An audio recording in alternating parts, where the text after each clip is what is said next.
Not yet, Oh, but they will be hopefully here soon. Yeah, sure. we just went live, so I'm sure we'll get some people trickling in and that kind of stuff. All right, so welcome. This is episode 4, Outlier Firefighters podcast. I'm here with Chief Tim Leidig of the West Chicago Fire Protection District, and we're going to be talking a whole bunch today. Hopefully, there's a whole lot of things that we can get into, a bunch of rabbit holes. And first things first, Chief, if you want to go ahead and introduce yourself, and we'll get some people maybe into the chat and go from there. Sure.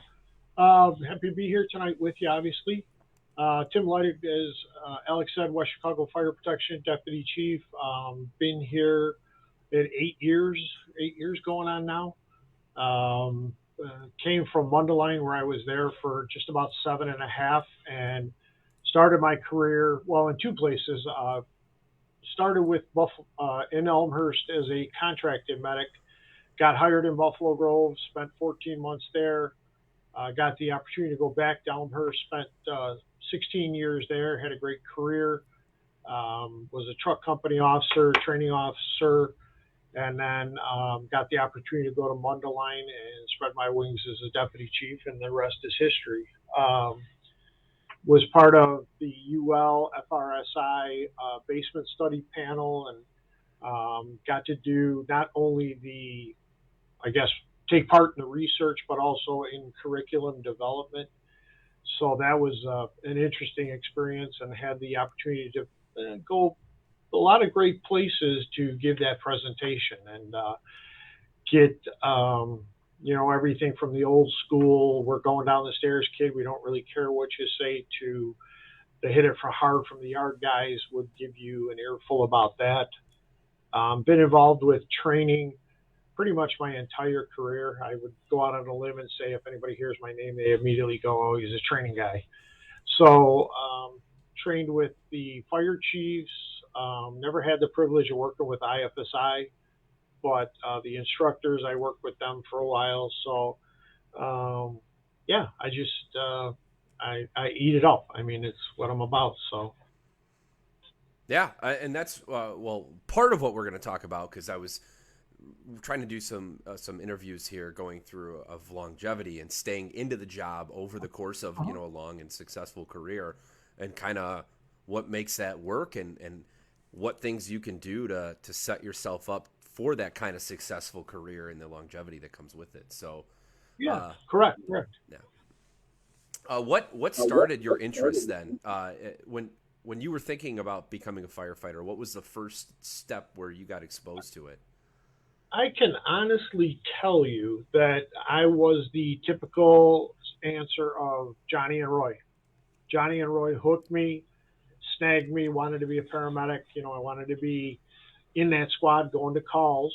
And pretty much that has been my entire focus all the way through high school. When I graduated high school, my parents bought a horse farm in Zion. And I was kind of, that post high school thing, moping around trying to figure out what I wanted to do when I grew up. And my mother is a long-standing civilian military person. For the military guys out there, she was a GS 17 and ran the Corps of Engineers for a civilian. And she's a go-getter 100%. So she came home one day and said, "Listen, you're going to EMT school. I signed you up at St. Therese Hospital in Waukegan. You're going." End of story. And went there, fell in love with everything about it. Um, Went to Superior and got on a BLS car, and told them right away I wanted to go to medic school, and they put me right through medic school at Good Sam. Next thing I knew, I was enough of a pain in the behind where I got on the contract in Elmhurst, and the rest took off from there.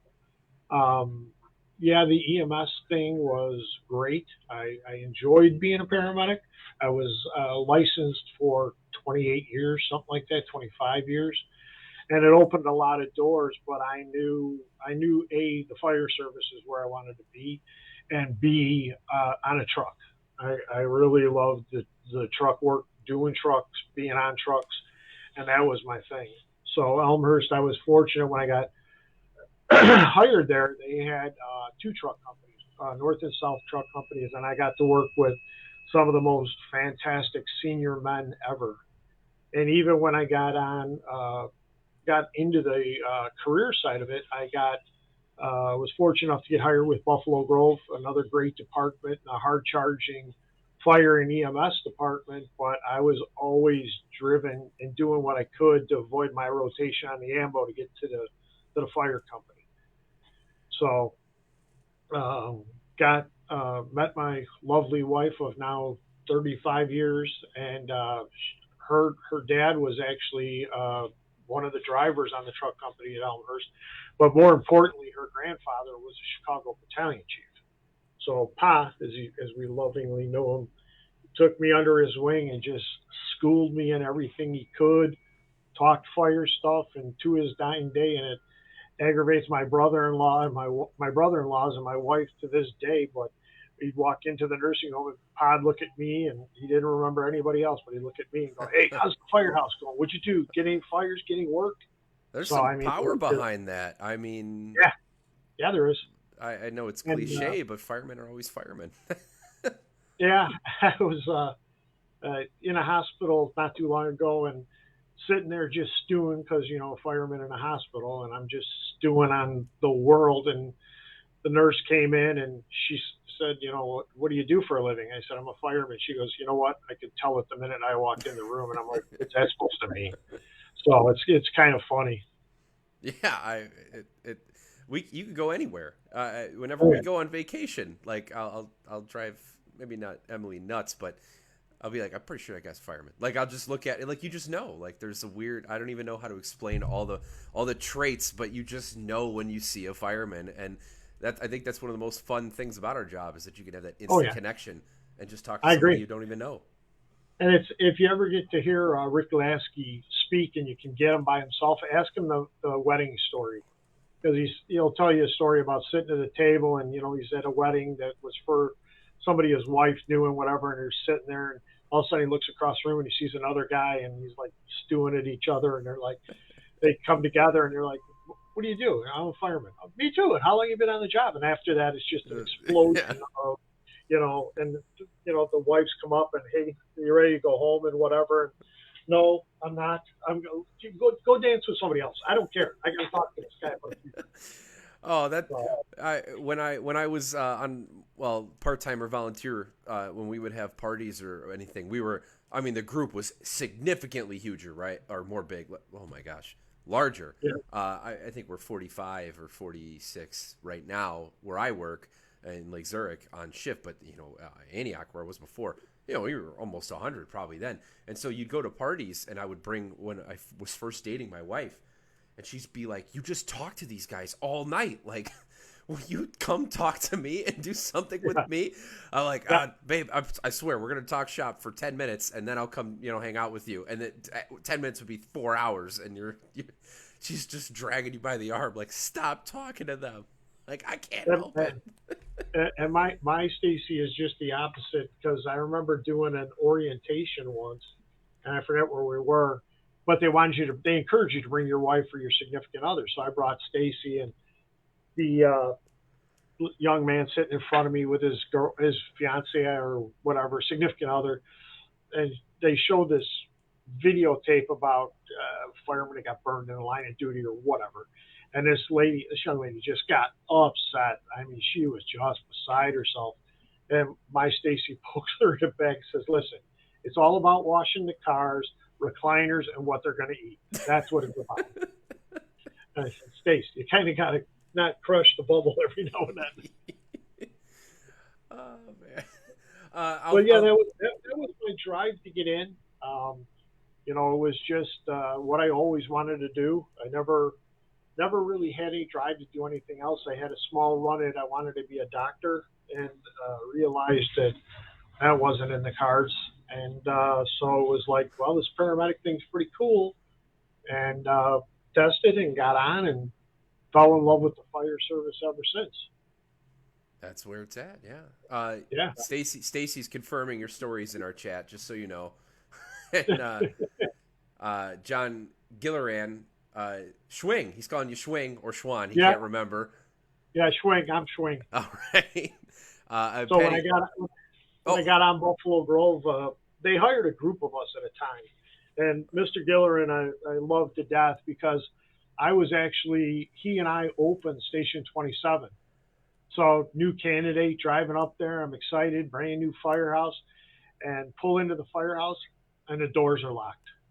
And I look in the windows. There's not a fire truck in here. There's not an ambulance in there. I'm like, oh man, I'm going to be late on my first day.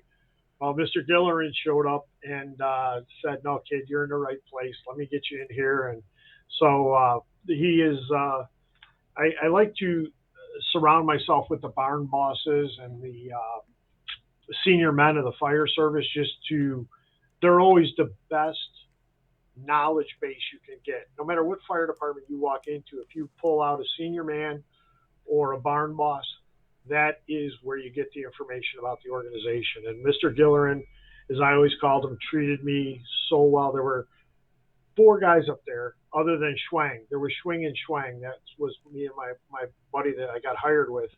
There were four senior men up there that just took us under their wing and just basically let us be new candidates, but also the arm around the shoulder going, hey, we don't do that. This is how this gets done. And yeah. I don't think you can ever match that knowledge base. No, that makes all the sense in the world. I mean, the senior man, the first whip, right? Those are Yeah. the pivotal people in an organization, no matter what, right? And Yeah. if you want to know what's going on, they know what's going on. I mean, Exactly. And I mean, it's everything. I mean, it's not, a company officer, you're looking for knowledge or maybe some leadership stuff, but the senior man, the position of senior man or the barn boss, they bring all facets. It's the leadership, it's the technology, it's the manipulative skills, it's the, hey, you're screwing this up. This is how you got to do this. So it was just, I mean, so much information comes from those guys beyond the officer corps. It's sometimes the forgotten role. And I think one of the major swings and misses in the fire service right now is that senior man is I don't want to say lost. There's either people trying to be that role or there's people that are disengaged that aren't being that role. yeah, I mean, I see it frequently, for sure. And us, even with, for us, we're a 3-person company. So when I started, I was callback, I still had another senior firefighter with me when I was going to calls. We don't have that at all for our new guys where I work, and they show up. The senior guy could be me, and Right. I'm driving, and they're in the back step, and they got to figure it out, kind of just with their officer. That senior man doesn't really exist in the way that it should, especially for organizations like mine, where just it's 3 people. That's it. Yeah, and I mean, there's always that piece of the puzzle where I can remember pulling up with my father-in-law and looking over at him and go, hey, and if I know which end of a screwdriver to pick up, I'm ahead of the game. I'm just not that guy. I can truck out a room to the best of them, but don't ask me to hang drywall or anything like that because that's not my world. And God love my father-in-law. He had the patience to try and try and try, and I was just like, yeah, dude, this ain't my world. Yeah. We dropped for a minute, just so you know, but I think we're back. Oh yeah. Oh you're yeah. Yeah. They kicked us out for some reason. I don't know. We'll figure it out. Yeah. Real quick before I segue, Patty also says hi, by the way. Yeah. But Patty, a long story about her. I lost probably my best friend in the fire service ever. We went to the fire academy together, promoted up through the ranks together. Patty was with us in the academy. I'm sorry, but Al is always riding with me, and I am still struggling today to get past that. I haven't been to FDIC in probably 2 years, because it's just a void there. I mean, it's just even when I have to go on the road and do a senior officer class, or somebody wants a training class through the fire chiefs, it is a struggle to get through his program. But I'm making it slow but sure. It's just he's always riding with me. He's right back up over my shoulder. And when that helmet falls on my head, I know I screwed something up. So, but he is and still will be one of the best ever in my opinion. His influence is still. Oh yeah, So I never really got to know him. I didn't know of him. His influence is everywhere, though. oh yeah, Before I really even knew who he was. Yeah, I've tried to look back and learn what I could about him, but yeah. He's maybe we can talk about that sure, either absolutely, now or another time. But yeah, absolutely. it seems like he really brought a lot to our area, and his name is everywhere in that Oh in yeah. that way. And it was funny. Everybody would always say you'd see Al and you'd see me, or you'd see Al and you'd see Patty. It was just Yeah, like that all the time, and they were definitely a power couple. And I told her when we lost Al after a significant battle, I said I appreciate her so much for looking out for him, because when you're involved with those long term battles, and it was going down right at Christmas time, and we thought he made the corner a couple times, and he didn't, and he was struggling. But I got to say, Patty was a rock right there beside him, and it's one of those things between his brother and Mike DeValle, and I'm sure there were others, but it was a group. And when Mike DeValle called me that day and said, "Hey, you need to get up here because the big guy's going fast," and I got up there, and thank God I got to chat with him, and he was still there enough that we could give a couple of ball busts back and forth. And just to tell you what Al was like, if you knew Al, he always had a bottle or a giant McDonald's Diet Coke, always. So I walked in the room and I saw he had nothing there, so I brought him a Diet Coke and put it down by him just to give him one last, right cross. And he said, "Hey, give me a sip of that." And I said, "Can you have that? I mean, the medicines and stuff." And he said, "What's it going to do? Kill me?" And that was Al to a T. I mean, he would never let you live it down. So I mean, it was just really something. It was my pleasure to know him for as long as I did, hang with him as long as I did, learn from him, travel the state. I mean, we were from tip to tip in this state, training, teaching people. And I think about him every day. Not a moment goes by every day that I don't miss him. And I miss the calls that, "So, little Timmy, fire last night? How'd you do?" And that's how every conversation would start. There's always little Timmy and Uncle Al. that's incredible. Yeah, Yeah. yeah, yeah. Well, I guess we'll segue into another question. It's hard to just move from that. I mean, that's Yeah, such yeah, a it is. great. It is.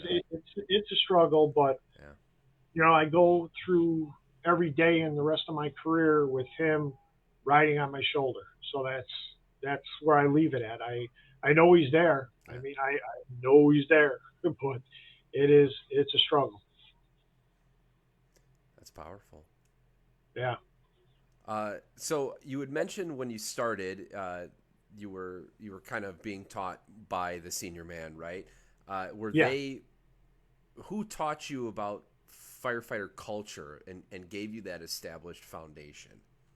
Well, it was interesting because being in Elmhurst for 4 years before I got hired in Buffalo Grove, it was um, steeped in culture. I mean, you're talking about firefighters that still had the driver badge, because for the time it was when they were hired as drivers, and they would get the fire apparatus there, and then don't do a thing till the paid on call got there. Don't touch anything. Don't do anything. Just get the rig there. So we're talking guys with some serious tenure on the job, and Elmhurst was a traditional department. When I got there, they were still wearing long coats. three-quarter boots and leather helmets, and the bunker pants they had were folded up and put above their locker, and that was the sleeping pants. Don't worry about that. I think at the time there were two guys that were wearing bunker pants, and they were newer guys and a little bit progressive guys, but the other guys, no way. And you were kind of brought into the culture, and you learned by what was going on around you. You know, if you had a question, they were more than willing to give you a shot and say, "This is what we're doing. This is how you mop the floor. This is this. That's that." You know, and being a contracted medic, it's difficult in a career house, but I kind of just lodged myself on their coattails and wouldn't get off for being shaken very hard or get bucked off because I wanted to learn. And they started to realize that the kid wants to learn, so let's take him under our belt. And you still have to make your way. I mean, you know, just hooking up and wanting to learn is not enough. You still have to make your way. And that was where I believe a lot of my success came from. And every place I've gone, there are those nodules of information that when you hook up with those people, listen what they have to give you. And when I went to Buffalo Grove, that was the four guys I talked to: John Dillerin, Tony Sherba, Thad Carroll, those guys, Scotty Olson. Those guys were all nuggets of information. And, you know, if they're going to give you something, I stopped and listened to them because I wanted that something. When I got up to Mundelein, that was, like you said, that was the same type of organization you're with: 3-man, 4-man company, and hard-working firefighters. And when I got up there, that was a little different culture to learn from. But there were great guys up there: Carl Lemastro, Johnny Peters, who's now the chief in Lake Geneva, Gil Rubio, who came from Harvey and forgot how to saw more fire in a weekend than I saw in my career.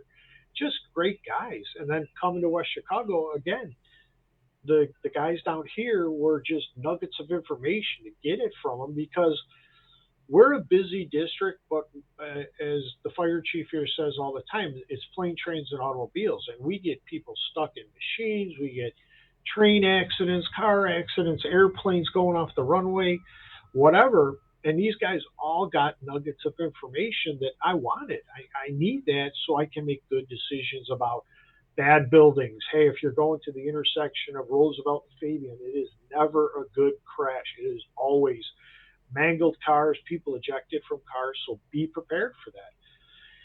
And we just took in a call out there the other day that when the tones went off for Roosevelt and Fabian, I got goose skin, because it was like, what's it going to be? And sure enough, car upside down with the guy's head underwater, pin in, the whole kit and caboodle. And these guys hit a home run across the board. I mean, they're just some fantastic knowledge base of firefighting out there, that guys you would never assume it from, guys that don't wave the flag and wear the shirts and wear the baseball hats and all that, but they're tremendous nuggets of information. And when you approach them in a manner to say, hey, feed me, let me know. I mean, yeah, sure, I got a lot of crap on my collar, but give me what you got, because I need it. I can't make good decisions if I don't have it. Yeah. Yeah, I think I can't remember who told me, but somebody said, regardless of who they are or their position, there's something from everyone. Even the Absolutely. even the crustiest, grumpiest guy has got something to share with you that you can pull out. Mm-hmm. I'm trying to do better about that personally, and get more out of some people. I agree. I That, agree. that I 100%. wouldn't normally get anything out of. So Yeah. And even if it's, like you said, the crustiest, grumpiest guy in the world, there's a knowledge piece there. Now, whether it's, hey, I want to know it so I don't turn into this guy, or I want to know it because it's going to make me better, that's the piece you have to take in and be a sponge and absorb. yeah.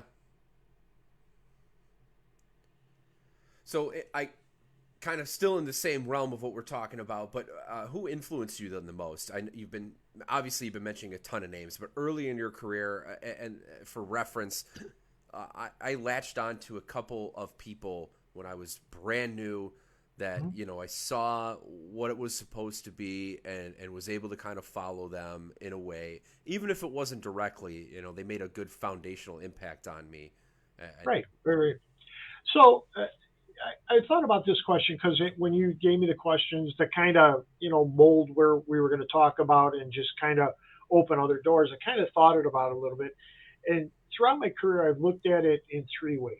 So I have inspirational folks. So that, like you say, when your tank's getting low and you're at FDIC, who's going to top that tank off? So you look at those guys, and you look at Eddie Enright, Double E, Pete Van Dorp, Rick Lasky. Um, there's those guys. Even Brunacini when he was live, Bobby Halton obviously when he was live.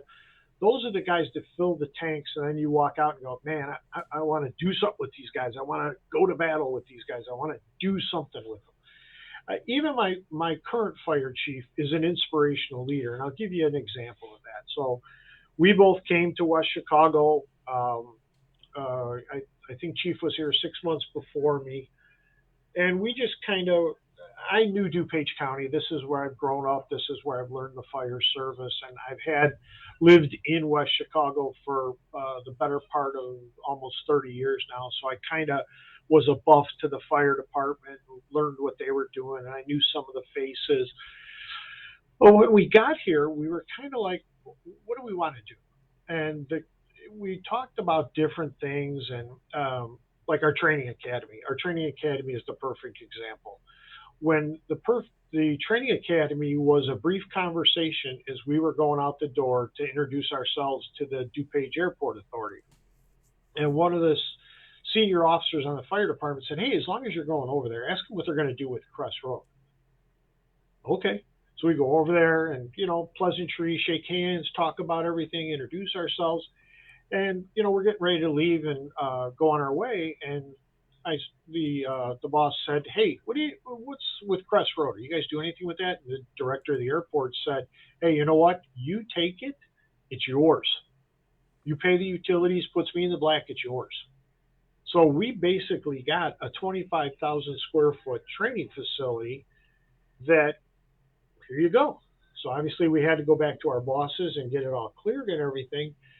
But I say that my current boss is an inspirational leader because he took what the training officer at the time said and took it to heart and said, okay, let's do this thing.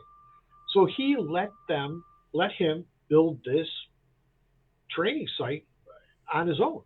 This is what I want to do, and I don't have a lot of money to spend, but if you guys are willing to invest your blood, sweat, and tears to remodel this thing and make it ours, and that's what we did. And there's a lot of chiefs that would look at that and go, oof, I don't know how to sell that to my board. What are the dollars and cents? And the chief kind of looked at it and said, well, let's give it a swing. And it happened that way with our dog program. Firefighter came to him and said, hey, I'm into canines. I'd like to, do a canine rescue team. Okay, well, let's look at that. And we talked about it, and we reached out to Chewy and all these other people, and donations started rolling in. And before you know it, we have a state-of-the-art search and rescue team. And I can see it going that way with our ARF program. That's getting ready to take the next step. So you kind of got to have these inspirational leaders in your background, because I know you want to talk a little bit going down the road how you keep longevity going.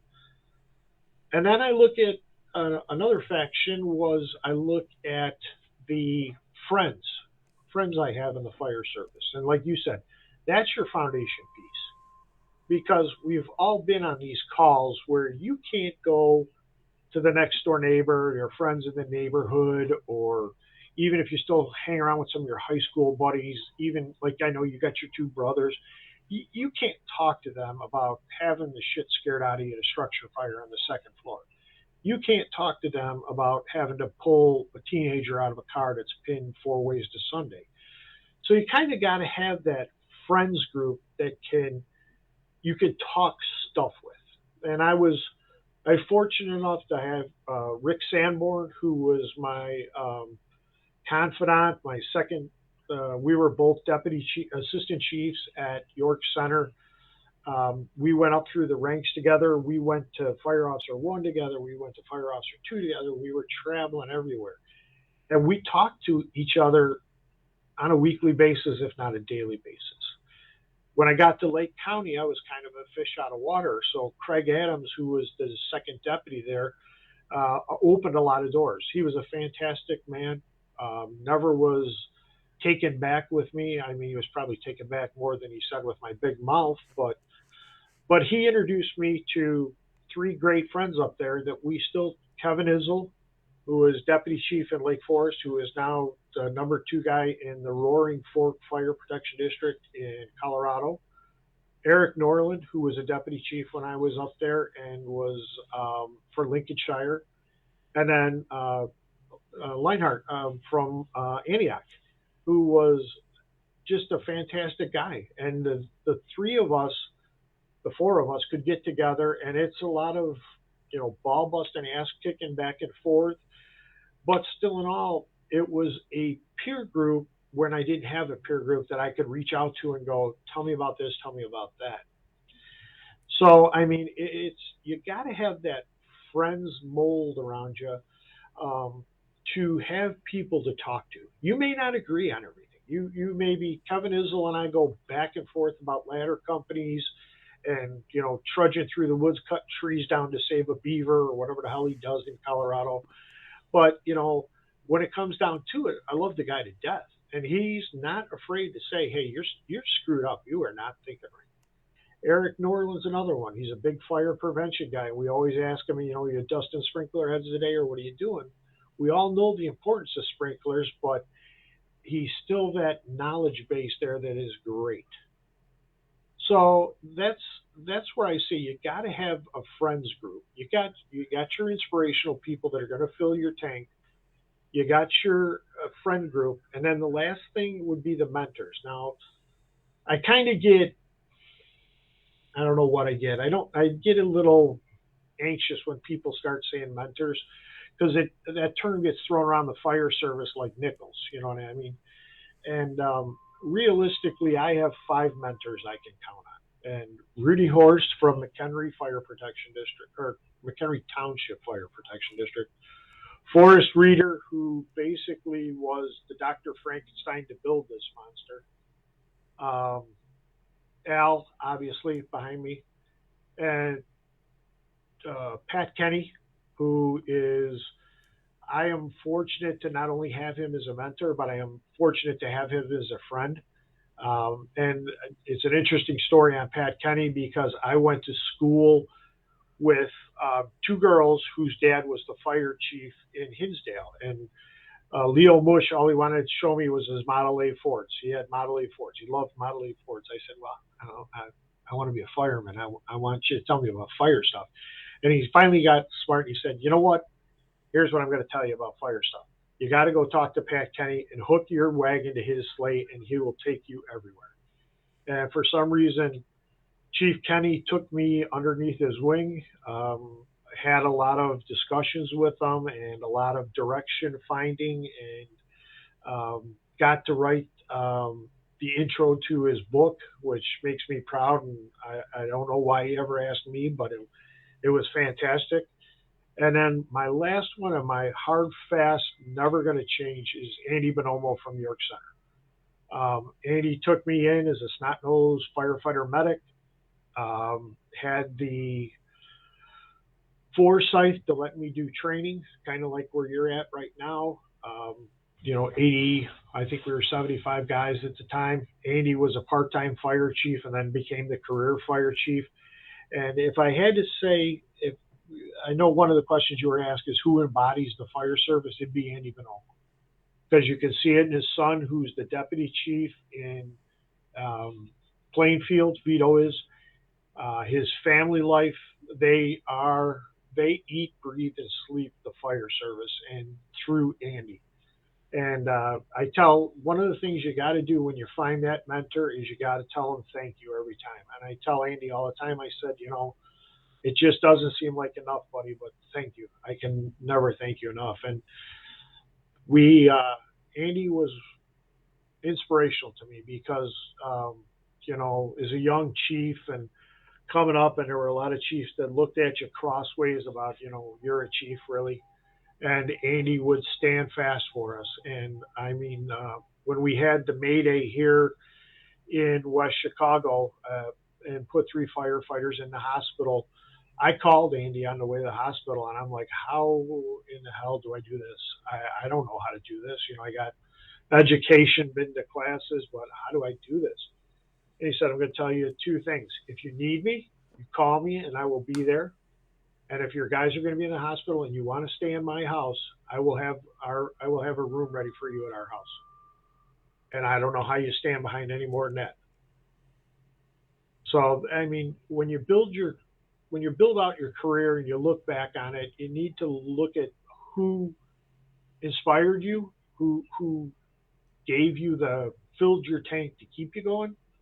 Who are your friends around you, that you can go and call? I know I can call Kevin Isle right now, and he will light me up like the 4th of July, just giving me a shot. How many cameras were on you? The camera adds 20 pounds. How many cameras are on you?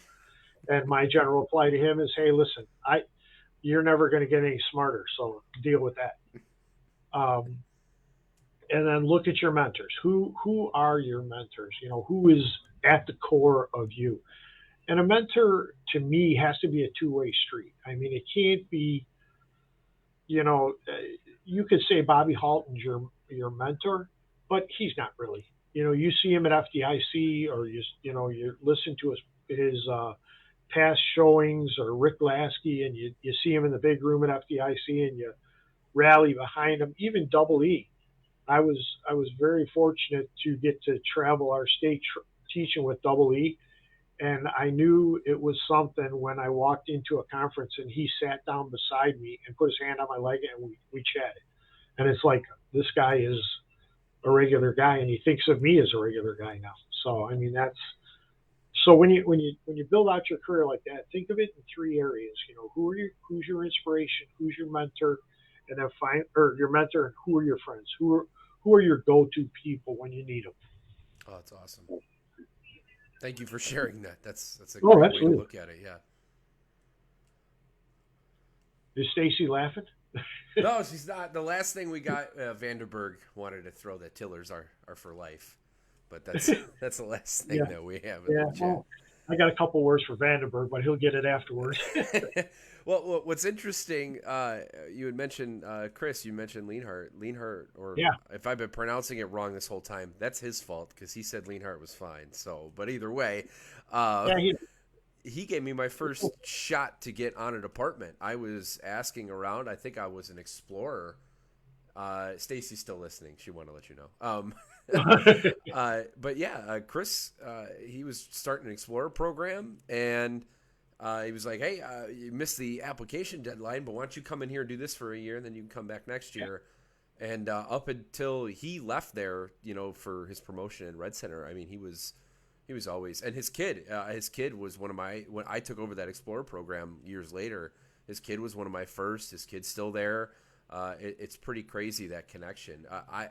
Short version of the story, my first fire was not good. Like Chief Johnson, Park 1. Chief Johnson, Park 1. Firehouse life, Firehouse life, yeah. So my first fire, it was in a garage, and it was attached to the house still, and it extended out into like a pop-up camper, and I was gung-ho, and every kid needs a whack in the head. I think I was 19 or 20, and I thought I knew what I was doing, and I didn't, and I lost control of the hand line. For 24 hours tomorrow. You want 24 hours OT? I could have gotten it at Lake Zurich, but I did. I still got to wake up early anyway with the kids, but either way. Right. So I take the nozzle over my shoulder, and I lost control of it. I got whacked in the head, and I'm out. My fellow candidate, we weren't really on probation, but fellow new guy, he jumps on the line, he wrangles it up, he looks like an absolute stud, everyone's high-fiving him and all this great stuff, and I'm on the ground crippled, like almost unconscious, and I came to Chris whacking on my SCBA mask. Hey, kid, you okay? what happened? And he's like, you got hurt or something of those. Like, I don't even remember because I got whacked so hard. And I'll never forget that. And from that moment on, though, like, I realized I didn't know what I didn't know, and I wasn't good at what I wasn't good at, and I needed to go out and figure out how to do that stuff. I think after that, I tried to start a chainsaw and messed it up, and I went home and I felt like an absolute idiot. And I came back to work the next time that I had the opportunity to come in, and I was starting chainsaws. I was doing all sorts of stuff. I was learning how to manage the hose line because I was not going to have that happen to me again. But yeah, I'll never forget Chris whacking on my mask, standing over me like, "Hey, you okay?" Yeah, when Chris first, I forgot when we first met, but it was through Izzle, and Chris is Chris. I mean, I love him to death. I can't say there's anything bad about him, and it was just interesting to watch him. He was bigger than life as a dispatcher, obviously, because he's got that booming voice. He talks like he's from the South Bronx. I mean, he's got that piece. And then watch him transition from that into a firefighter, fire chief, and working his angle to make that department a success. It was interesting, and there were things that would happen or things that would occur. And again, it was that tight knit peer group that we could come together, and he would have a question. And it was like, okay, think about this, think about that, and then try this. And he could put those pieces together and bring the clugs together to make the machine work. And it was, I appreciate him 100% to these days, because a lot of people wouldn't have been willing to make that career jump, to go from dispatching to the fire service. You can be a fireman and go to dispatch because you know the jargon, and I know your voice on the radio. I know my voice on the radio. Yeah, Alex, it's just 2.5 story. The guy's calling in, says his bedroom's on fire, blah, blah, blah. You can talk that way on the radio. But to go from the dispatch to the fire side, and now you got to get the certificates, and now you got to get the education to credential yourself as a fire chief. There's not a lot of people that want to make that commitment. So I give him a lot of credit. I know Izzle's probably throwing up right now, but well, it was right. It was fun. It was good to have to get my kick my kick start with him. It was a good absolutely. It was a good experience. Absolutely. And I'm hoping his kid finds some. I mean, he still seems he's successful. I just ran into him not too long ago. I'm not sure if he landed a traditional job yet. I know he's been hunting for that, but his kid's up there too. He's trying to make that happen. So, and he's still pretty young. So good for him. So I guess I segueing from me getting whacked in the skull and pretty much unconscious. We could talk about the importance of training. Obviously, you're a training guy. I'm a training guy. I didn't know I was really a training guy up until maybe a little bit later, but I've definitely found my niche now, and I know that that's what I want to be a part of. And I want to just whatever you can dump about the importance of training and a quality training program and shift training, anything training. Lost it again. Oh, tell me when you're ready. I still got you though. Yeah, you still got me. It's Facebook dumps it all the time. I think we're back. That's half the fun of doing it live.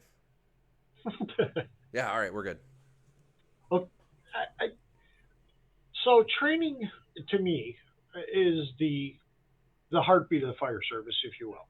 Now, granted, there are those that will argue going to calls and going to EMS calls and whatever your niche is in the fire service, that's your world. The thing about training, though, for me, is people sometimes take it in the wrong direction. In that, and I mean this because the guys from Getting Salty, they always say training is the opportunity to get better for the next time. And if you look at it that way, that's what matters in the world. Get better for the next time. If you screwed something up, own it. I screwed it up. I got to get better at it. Okay, good. Let's get past that. And too often, especially in the academy world, we train to failure, and it's just not a good way to train. Then, as you get on in your career, you're still there getting to training for failure. And I'll give you a case in point. We all pull into the fire service, or we all pull into the firehouse, and what do we see out there? There's the dreaded trailer, right? With the wire hangs and the reduced profiles and the, all the nasty stuff we don't want to deal with in our career. Essential, but we don't want to deal with. And then in the back of your mind, you're thinking, crap, the last time I looked at an air pack was 6 months ago. And now what do? We go in and we have a huge taco salad lunch. That trailer has been sitting out in the sun all day long, baking in the sun.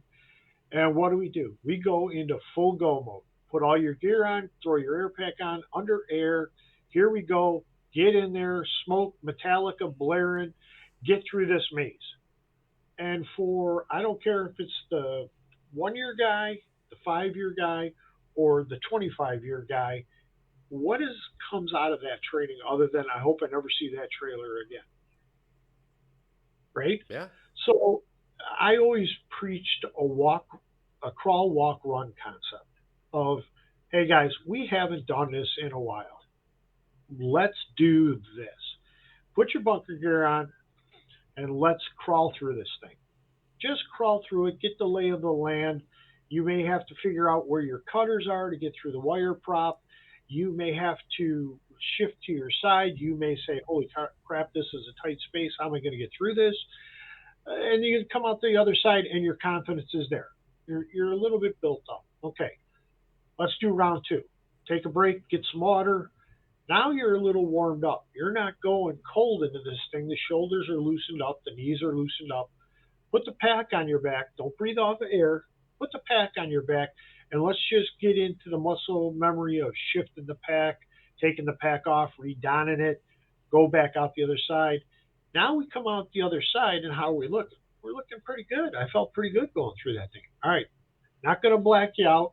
Let's get your face piece on. I just want you to see how much oxygen you use, how much you get through. Go through the thing again, comes out the other side. How'd you do on air? Don't talk about getting stuck. Don't talk about anxiety. Don't talk about how'd you do on air. Did you control your breathing? Where could you? And let the guy or the person engage with the training. And then once we get past that, let's see what we can do now. We're going to smoke it up. We're going to make it a little realistic, and let's go through this thing and build up to that level. Too many times we jump. Too many times we jump into full go mode, and we're not ready for full go mode. Yeah, if the house fire comes in right now, and we're going, and God forbid, a wall collapse, a ceiling collapses on us, those skills are going to come back to us.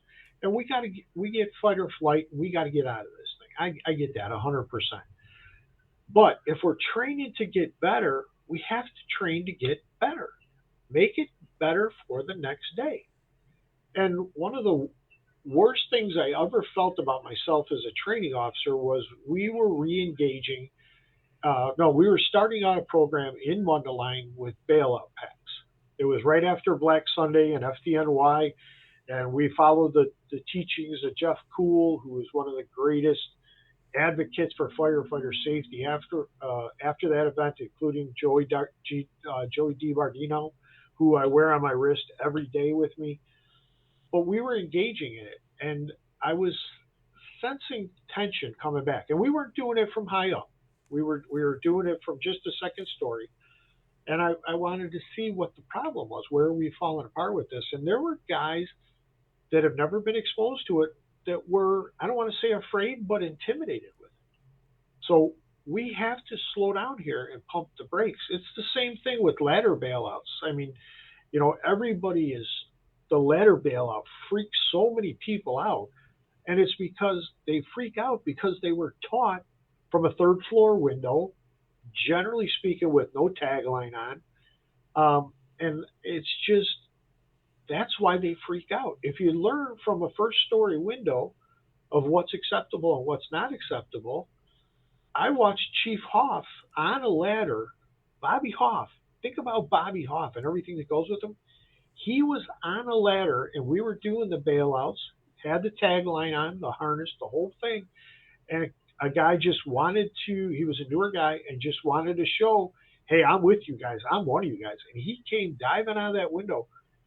Chief Hoff caught him by the crotch in the forearm, one of these, and was able to get him back on the ladder. If the guys on the safety line would have never reacted fast enough to catch him with the tag line, he was going down. Yeah. And Chief Hoff said, "You got to grab this guy and put him back on the ladder." But what did Bobby Hoff do? Never broke him down, never beat him up. Said, "Hey, let me get this carabiner off you. I'm going to go right back up there beside you right now. We'll get you recarabinered in. Let's go again. But I want you to be under control this time."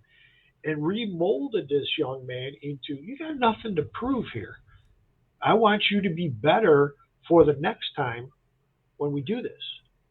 And that was incredibly awesome to me. I'm like, look at this guy. This guy has been there, done it, wrote the book, got the T-shirt, went and got Popcorn Guy.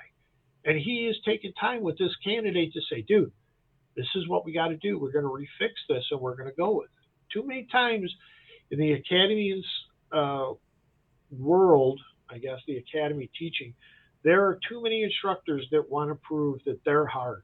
And if it was hard on me, I'm going to make it worse on you. And that's not what the learning is all about. And that's not making you better for the next time. No, that's a total ego thing, right? I mean, if you're teaching to flex what you know, you shouldn't be teaching. Exactly. It's that simple, right? Exactly. And there's so much experience in the fire service now that there may be a candidate that's got a question that you may never have heard of. And it's like, I don't know. Let's try that. Let's see how it works. The old true tested ways work. We know that. We're on board with that 100%. But as this fire service, we all know, revolves and evolves, there are those pieces of knowledge that you may be a better instructor because, you asked the question.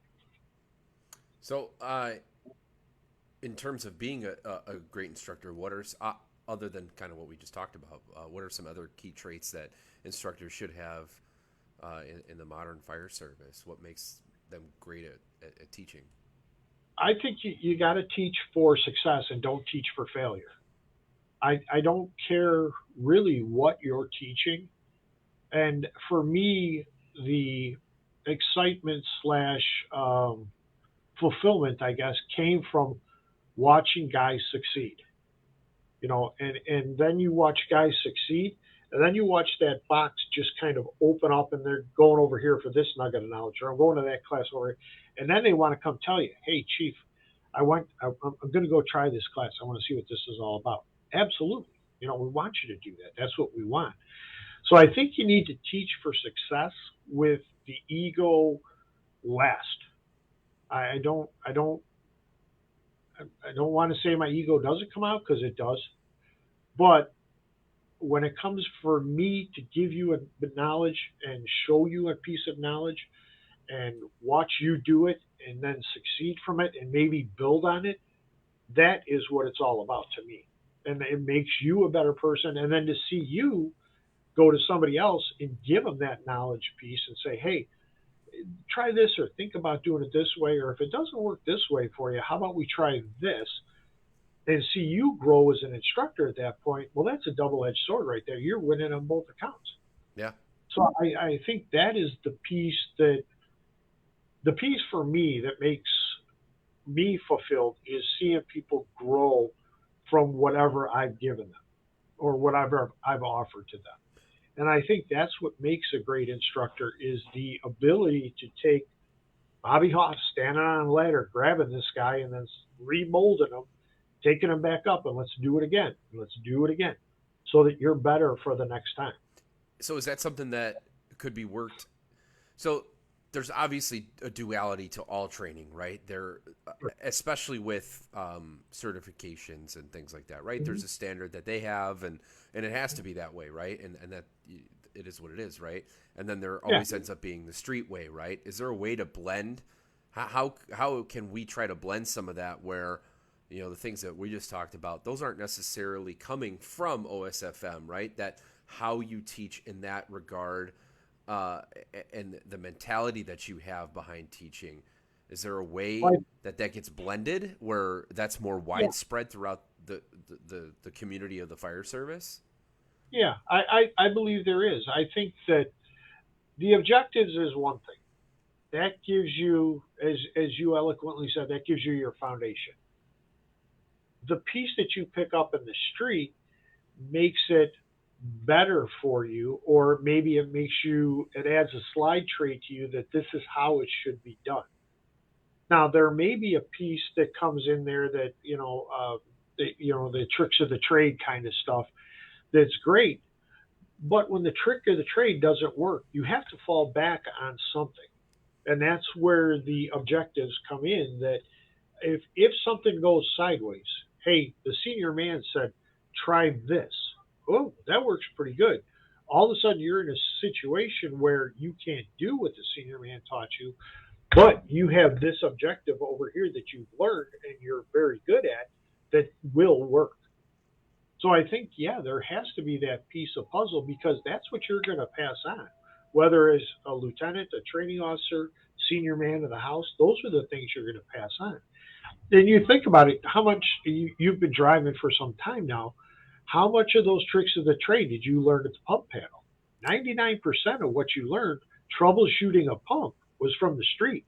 They don't teach a lot of that in FAE. And I guarantee they didn't teach it on your engine.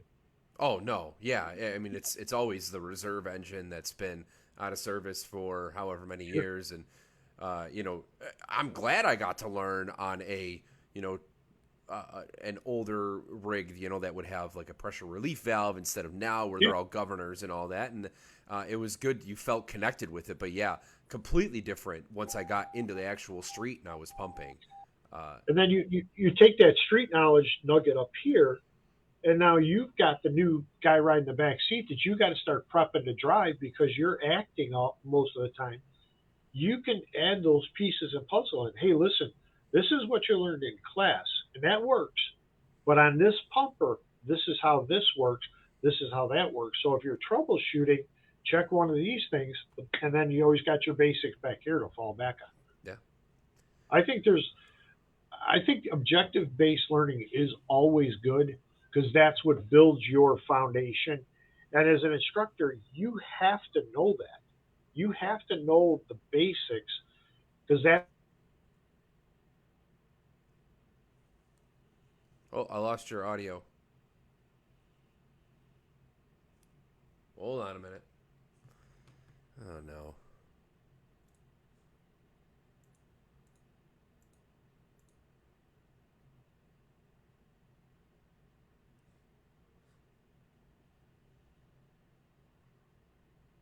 Why can't I think I muted you now. Oh boy. Stand by for technical difficulties here.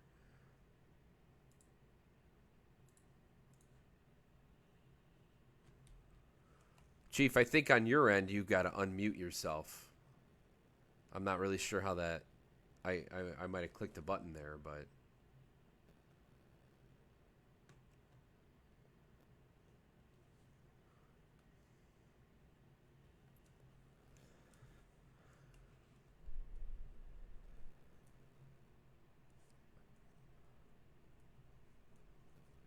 Maybe if I remove you, do you still have the link to get back in? Yeah? Okay, let's try that.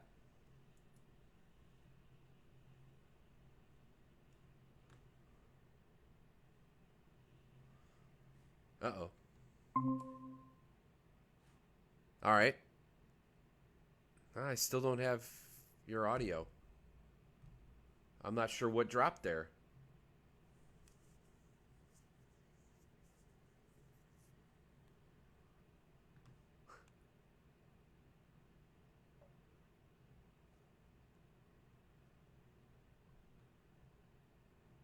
Jay. Leonhardt heard and he's cutting the feed. Oh boy. There's still a lot to talk about here, so stick with us. We'll figure this out one way or another. I still don't hear you.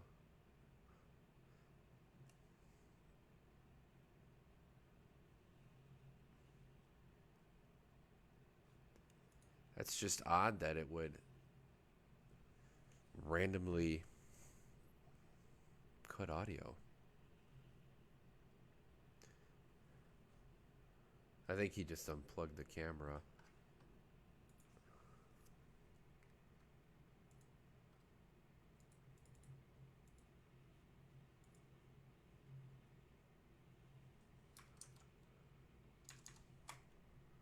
How about now?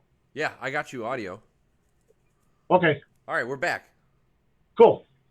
That's weird. So yeah, just getting back to that instructor thing, you have to be in objective based because that's what's going to keep you out of trouble. A and B, that's the foundation for learning. So that if you get back on the job after being at the academy and you need to go back and learn something for a certification, that's the way that you have to teach from. What is concerning to me is the instructors coming through the ADFO or the fire officer 1-2 to date myself. Is it appears now that people are just checking the box. They want their certification so they can get their ADFO, their COFO, and go on to challenge promotional exams. And they don't really have any inclination, nor do they want to teach. They just go to get that certification. And you can see it in the finished projects and the effort put forth in the class. It's kind of concerning to me because if you get your ADFO, your COFO, and you are fortunate enough to get promoted, who is responsible for teaching your company? At 2 o'clock in the morning, you're a training officer. I was a training officer. At 2 o'clock in the morning, if the fire chief gives you the time to train, the training officer takes you out there and gives you all the equipment to train, but you elect not to train, and Mrs. Jones can't get out of a window at 2 o'clock in the morning, or the Smith kids don't make it through the fire on the second floor, or you can't get somebody intubated, who does that fall back on? You cannot blame your training officer. You cannot blame the fire chief. Yeah. So I mean that's where the question comes into, and there's a lot of company officers now that you have to question, other than riding the right seat and being given the pseudo power to boss people around. Why did you want this position?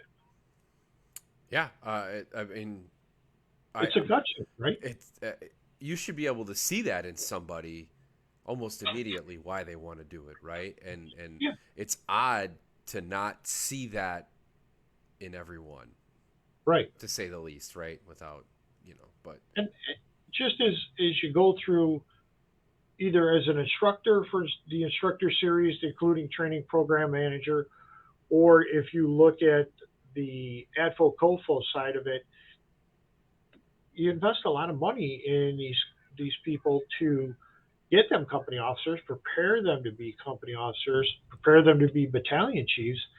And it seems like the farther you go away from it, the gap gets broader. That okay, who's in here doing this training for these folks? Yeah, I think a lot of people expect that the training officer or the chief or whoever is supposed to drive that cultural whatever belief, but really that's the company officer. Even the shift commander, like you have all the control in the world over what you do as a company to train each day. And even if you don't have a training officer, or even if you don't have a shift commander that's out checking up, making sure that you guys are getting the training you need and being involved with those kinds of things, it's still even honestly, even the firefighter has some pull over whether or not you do the training, and to wait for someone to tell you to do it or whatever it might be. That's not the role really of, at least in my opinion, that's not the role of the training officer. Training officer is supposed to set the table, right? Yeah. And you got to go eat. That's how it works. Right. And to be honest with you, in all the organizations I've belonged to, and our West Chicago is slightly skewed because we're 4 firehouses, one dedicated to the DuPage Airport, but one house is the heavy rescue, and those are the squad guys, technical rescue guys, water rescue guys. You got the truck guys and forcible entry, and we don't like hose, go away from us, we don't acknowledge you. And then on the north side is another engine company with tender, and they're big into water ops. And you watch these our blue shirts, you give them the time, the truck guys will talk your ear off, and they will go out and force entry on doors till they're purple in the face.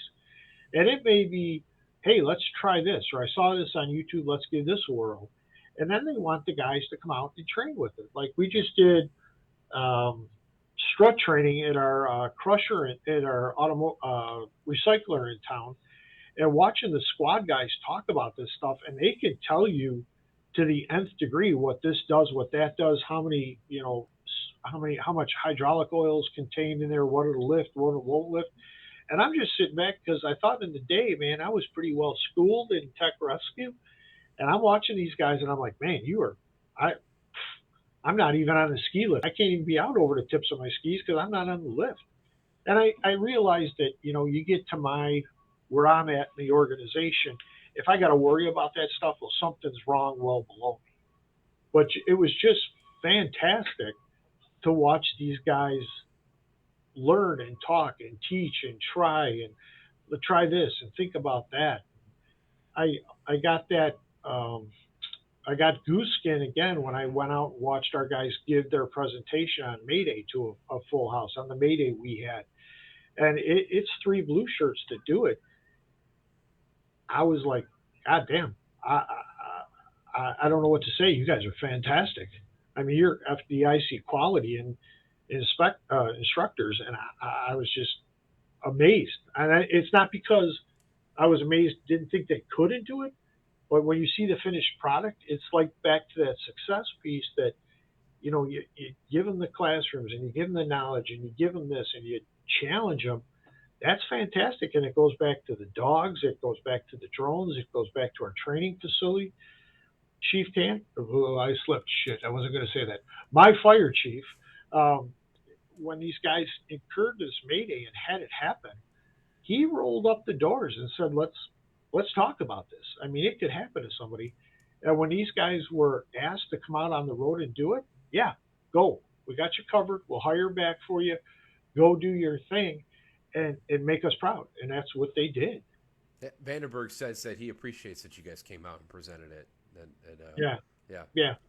Also, if you've never Chris heard, jumped in too, and he wanted to say you're looking good. Yeah. we got Leanhard in late here, but I love him. If you haven't heard the Mayday presentation that we experienced, please give me a call and we'll get those guys up there to do it, because it's not only the events of the Mayday. I mean, the Mayday was resolved in roughly 3 minutes. It's what these guys went through afterwards, and hearing that it's not me coming out to tell you it. It's not me at all. It's them telling their story. Yeah. I go with, just because I get the goosebumps when they tell the story, and I can speak from a fire chief side of it, that when you have that and you go into the hospital and there's 3 of your members in 3 different rooms broken up, there is no class in the world that's going to prepare you for that.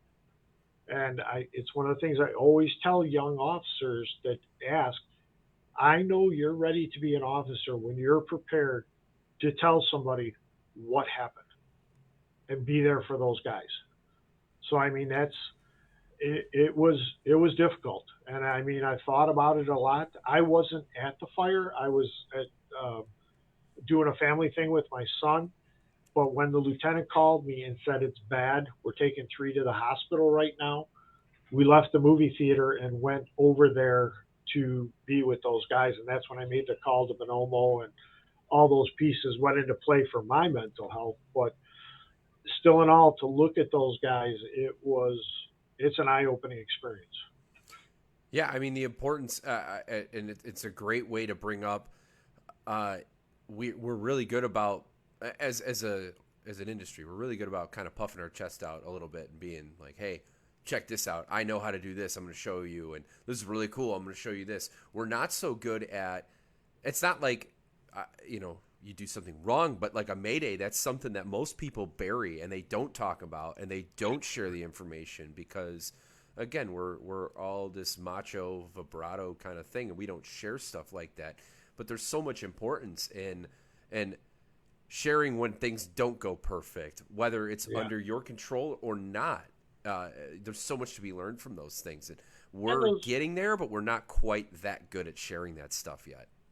And it's those small pieces that, that we're trying to manage now in the fire service with the suicides and the drinking and, all that stuff. And hearing it come out of these guys' mouths that when they came to work, you guys okay? And it's like Pat Kenny says, you ask a fireman, how you doing? Are you okay today? Yeah, I'm good.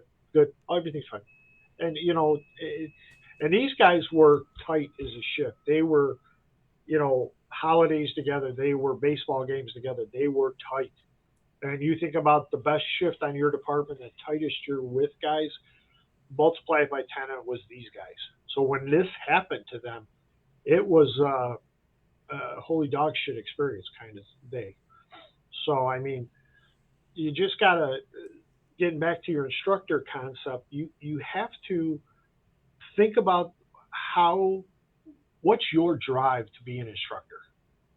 What are you thinking about? Whether it's an academy, you're a company officer, you're a battalion, you're a deputy chief. What is your drive in training? What are you trying to do?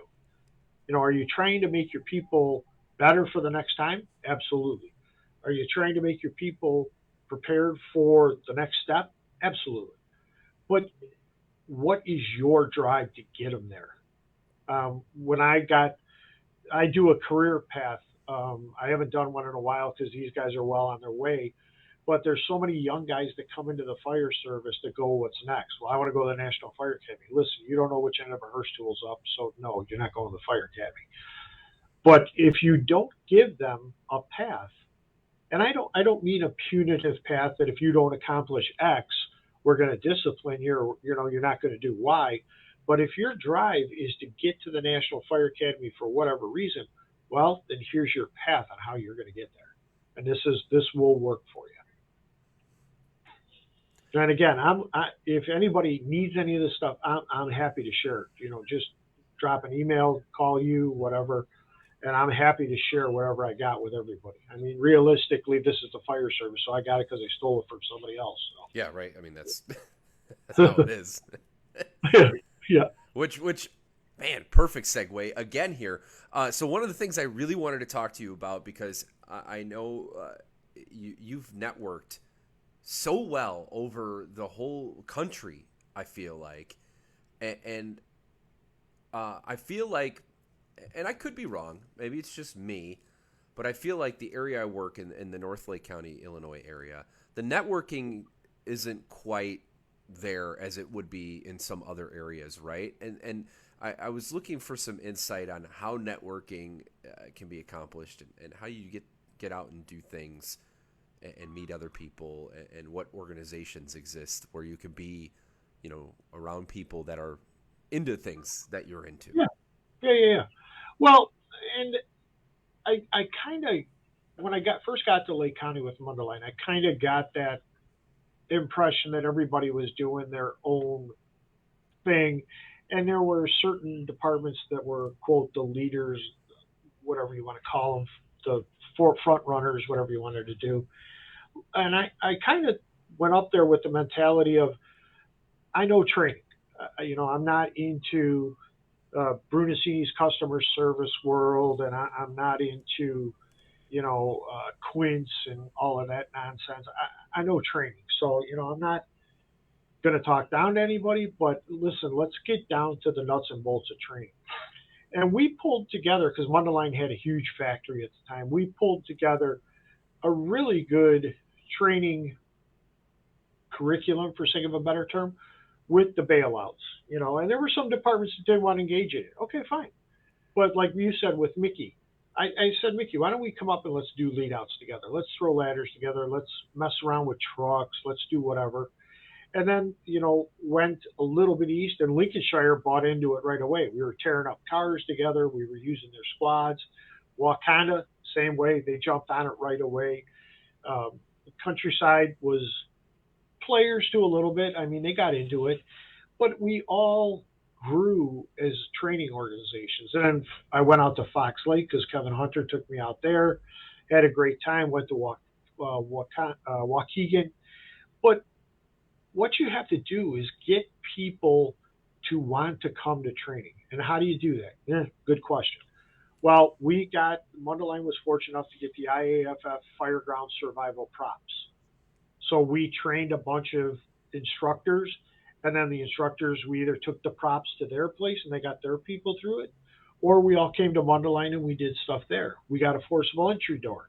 We brought that in, and guys wanted to do it, wanted to try techniques. Guys hadn't forced doors, so we wanted to enlighten them with that. And hey, let's do 3 stations. We're going to go over there, and we're going to throw ground landers, and we're going to come here, and we're going to do forcible entry, and we're going to go out there and talk hose. And guys are like, oh man, let's go do this. Let's talk about this. How do we get things going? And the juices just started flowing at that time. You have to want to get people to training. Now, the other side for the instructors, as far as a networking base, definitely get involved with the International Fire Service instructors. Get a hold of Lee Hubbard, and get involved with them. They have a lot of great classes. They're hand in hand with FRSI. So if you wanted to get in on studies for live fire, get with the UL people and start burning stuff. And everybody asks me, what did you do in the summer of 2010? Well, I spent it at the Maryland Fire Academy, and we just did basement fire, rebuilt basement fire, rebuilt basement fire. This door opened, that door closed, this window opened, that door closed. And it's like, holy crap. And when you start seeing it, what you're getting into, and we tracked one time, I think it was, I'd have to ask the Magic Man what it was, but I want to say we tracked like 1,200 degrees coming up the stairs at 18 miles an hour.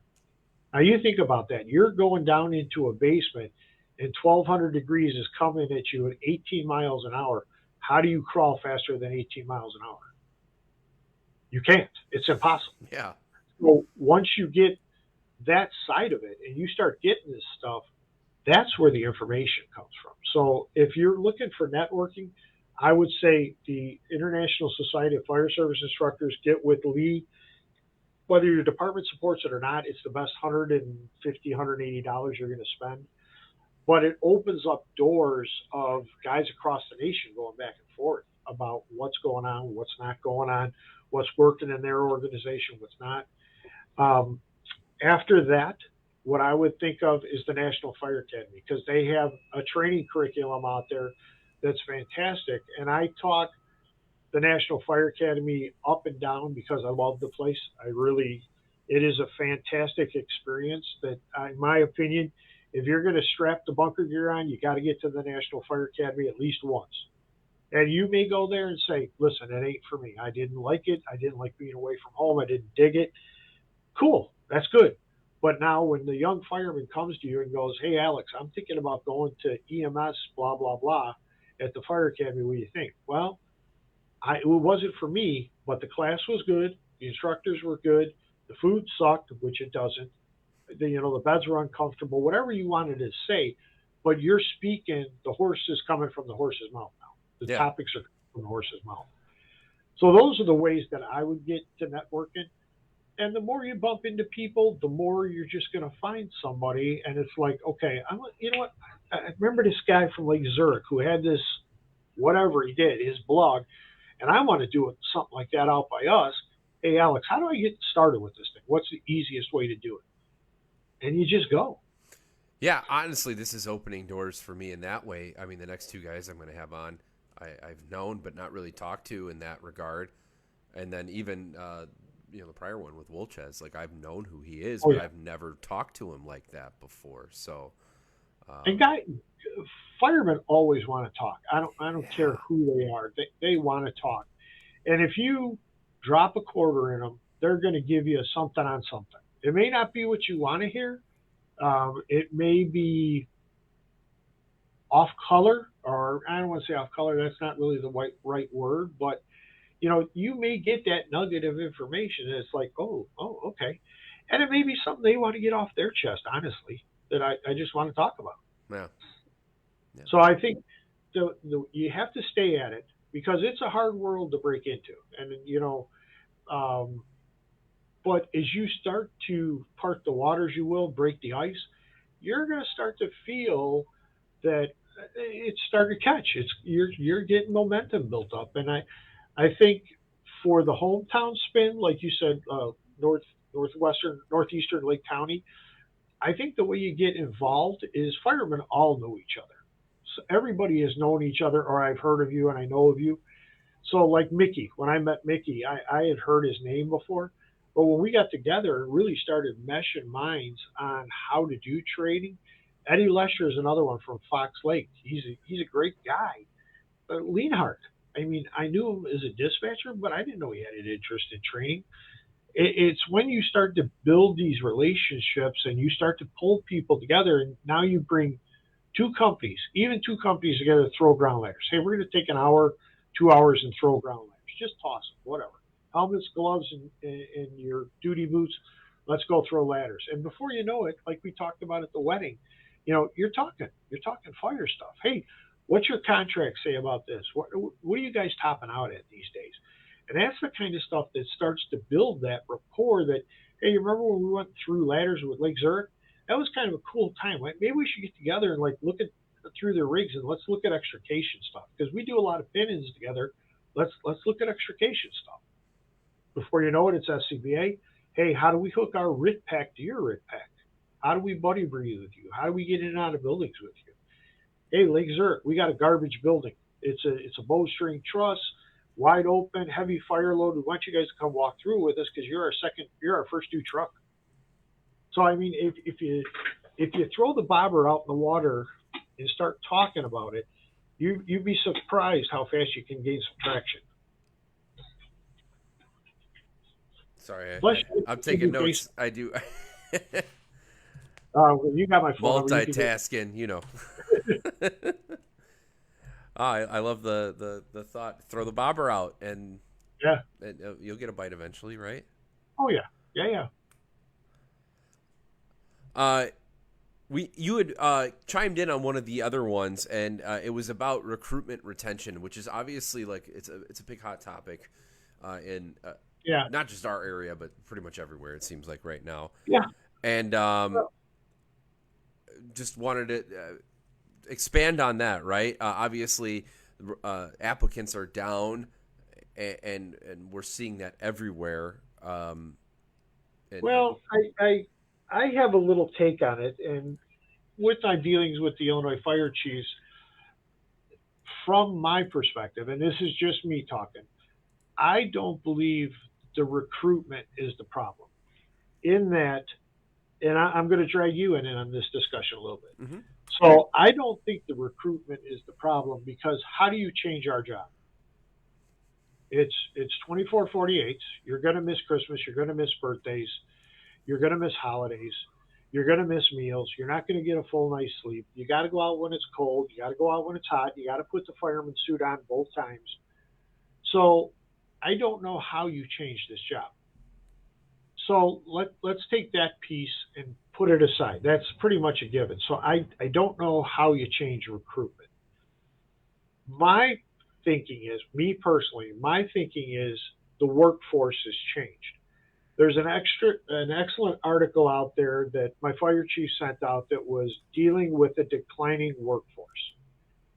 And a lot of people like to hang it on the COVID thing, and I disagree with that completely. But let's look at this for a moment, just through my brain. You think about it. You played football for a long time, right? You were on some very successful football teams, correct? Me? No, it's my younger brother. But you were part of that football arena. You knew what it was. All that kind of stuff. So I played saxophone in the marching band there, Chief. I wasn't. Well, you played drums. But either way, I understand where you're coming from. Okay. So when you played football, you were with the football guys. So you were at practice. You rode the bus, the late bus home from practice with the guys. You were at school. You were with the guys talking about football, talking about girls, talking about cars, but you were with those guys, right? You think of the current box of football players. They go to practice, but then what do? Mom picks them up. They drive home. Mom goes wherever she's going. You're sitting at home doing your thing. They're basically by themselves doing their thing. Now you'd say, well, what do you think about being a fireman? Well, wait a second. I have to go into a strange building. I have to live with strangers. I have to eat with strangers. I have to use the bathroom with strangers. My computer's not there most of the time. Let's say this. I can't do what I want to do on my computer. My music's not there. I have to wear, and now I have to go out and get dirty. I have to go out when it's hot. I have to go out when it's cold. And the big picture, there's a potential I could get killed. No thanks, not for me. And it's the same thing for a police officer. Take that same team concept, and you put a police officer in a car. Hey, police officer X, you got to go out in the car, drive around, nobody to talk to, maybe pull up and do a little windshield chat. And again, overriding, there's a potential that I could get killed. Now I'll stay at home and be a blogger. Thanks. So I don't think I think the workforce has changed, and this article about dealing with a declining workforce talks about comfort levels. Well, you think about it, and yeah, we have a high comfort level in the firehouse, police officers, public works, but there is that time where you're going to have to work, and you're going to have to get dirty, and you're going to be cold, and you're going to be wet, you're going to be hot, you're going to be sweaty, and you're going to see people not at their best. You are going to see things that you can't explain to anybody other than somebody that goes arm in arm with you. You can't explain that to stuff. Even if you think about sitting down with your wife and thinking about even a mundane call, very boring, maybe an elderly person that's having an issue, and you try and explain that to your wife, the first thing they're going to look at you first is you're crazy. And part B is why. You think about that kind of stuff. And then you think about several of the worst calls you've been on in your life, and you try and explain that to your wife. It's just not going to happen. And she's going to get frustrated with you. You're going to get frustrated with her. And how do you manage that concept? So getting back to your question, I don't think the change in workforce is bad. I don't think it at all. I just think we are quick to eat our own when they come into the firehouse. We are quick to eat our own. Oh, yeah. And we won't let anybody else eat our own, but we will eat our own. And that will stick with a person for 30 years. You can have a whole list of attaboys, but you make one, oh shit, and that's going to stick with you for 30 years. And I just think when the raw clay comes into a firehouse, and I go back to my father-in-law with, what do you think on this one, kid? If you've never picked up a mop and you don't know how to mop a floor, well then, okay, let's show them. If you don't know how to clean a toilet, okay, let's show them. The other side of that is the people coming into our firehouse have to realize that there's a bucket, we're washing the truck, and there's an extra brush. I shouldn't have to tell you, Alex, grab that brush and give us a hand. You should realize there's an extra brush. I got to pitch in here. So I don't think there's a problem with the change in the workforce. And I actually heard you do, I think it was with Mike the other night, that, you may not know how to read a tape measure, but I bet you I can do a PowerPoint that'll dazzle you or an Excel spreadsheet for your budget, chief. Which one do you want me to help you with? Yeah. So we just have to be open to that slight change in workforce to say they're good people and they're going to do what they want to do and they want to be here. But we also have to understand that comfort in the new level is if I've got 20 years on the job and I'm 50 years old and I got enough to pay for my insurance, I got enough to pay for, I'm out of here. I'm going to do what I want to do. It's not bad. There's no way it's bad. But, it's like, we have to be more accepting, I guess, to understand that I never slung a mop. I don't know how to do it. Okay, well, Come here. Let me show you how. Yeah, I mean it's a reality, and throw him under the bus. But Leonhardt's kid was that kid. Yeah. He was with me on his shift, and I remember being like, "Hey, can you go?" He knows how to mop now, I promise. But I was like, "Hey, can you go clean the toilets and mop?" And he's like, I don't know how to do that." I'm like, "What?" He's like, I don't know. What are you talking? I'm like, "Okay, come here." And we went through the whole thing. I'm going to be honest. I love my mother, but she did most of the cleaning in the house. Like, we helped with dishes and stuff like that. Yeah. I didn't know how to really do a lot of that stuff well until I was working a part-time job. I worked at Culver's, and they taught us how to clean toilets and do it the right way. Exactly. Yeah. But before that, I didn't. I mean, yeah, we'd help That was my the mom. same thing with me. I mean, single mom growing up. And like I said, my mom was incredibly strong and, taught me how to be a catcher, taught me how to, what the ins and outs were to football. But I mean, still in all, she took care of me. You know what I mean? That's what her thing was. So I was like, okay, here we go. Let's get this done.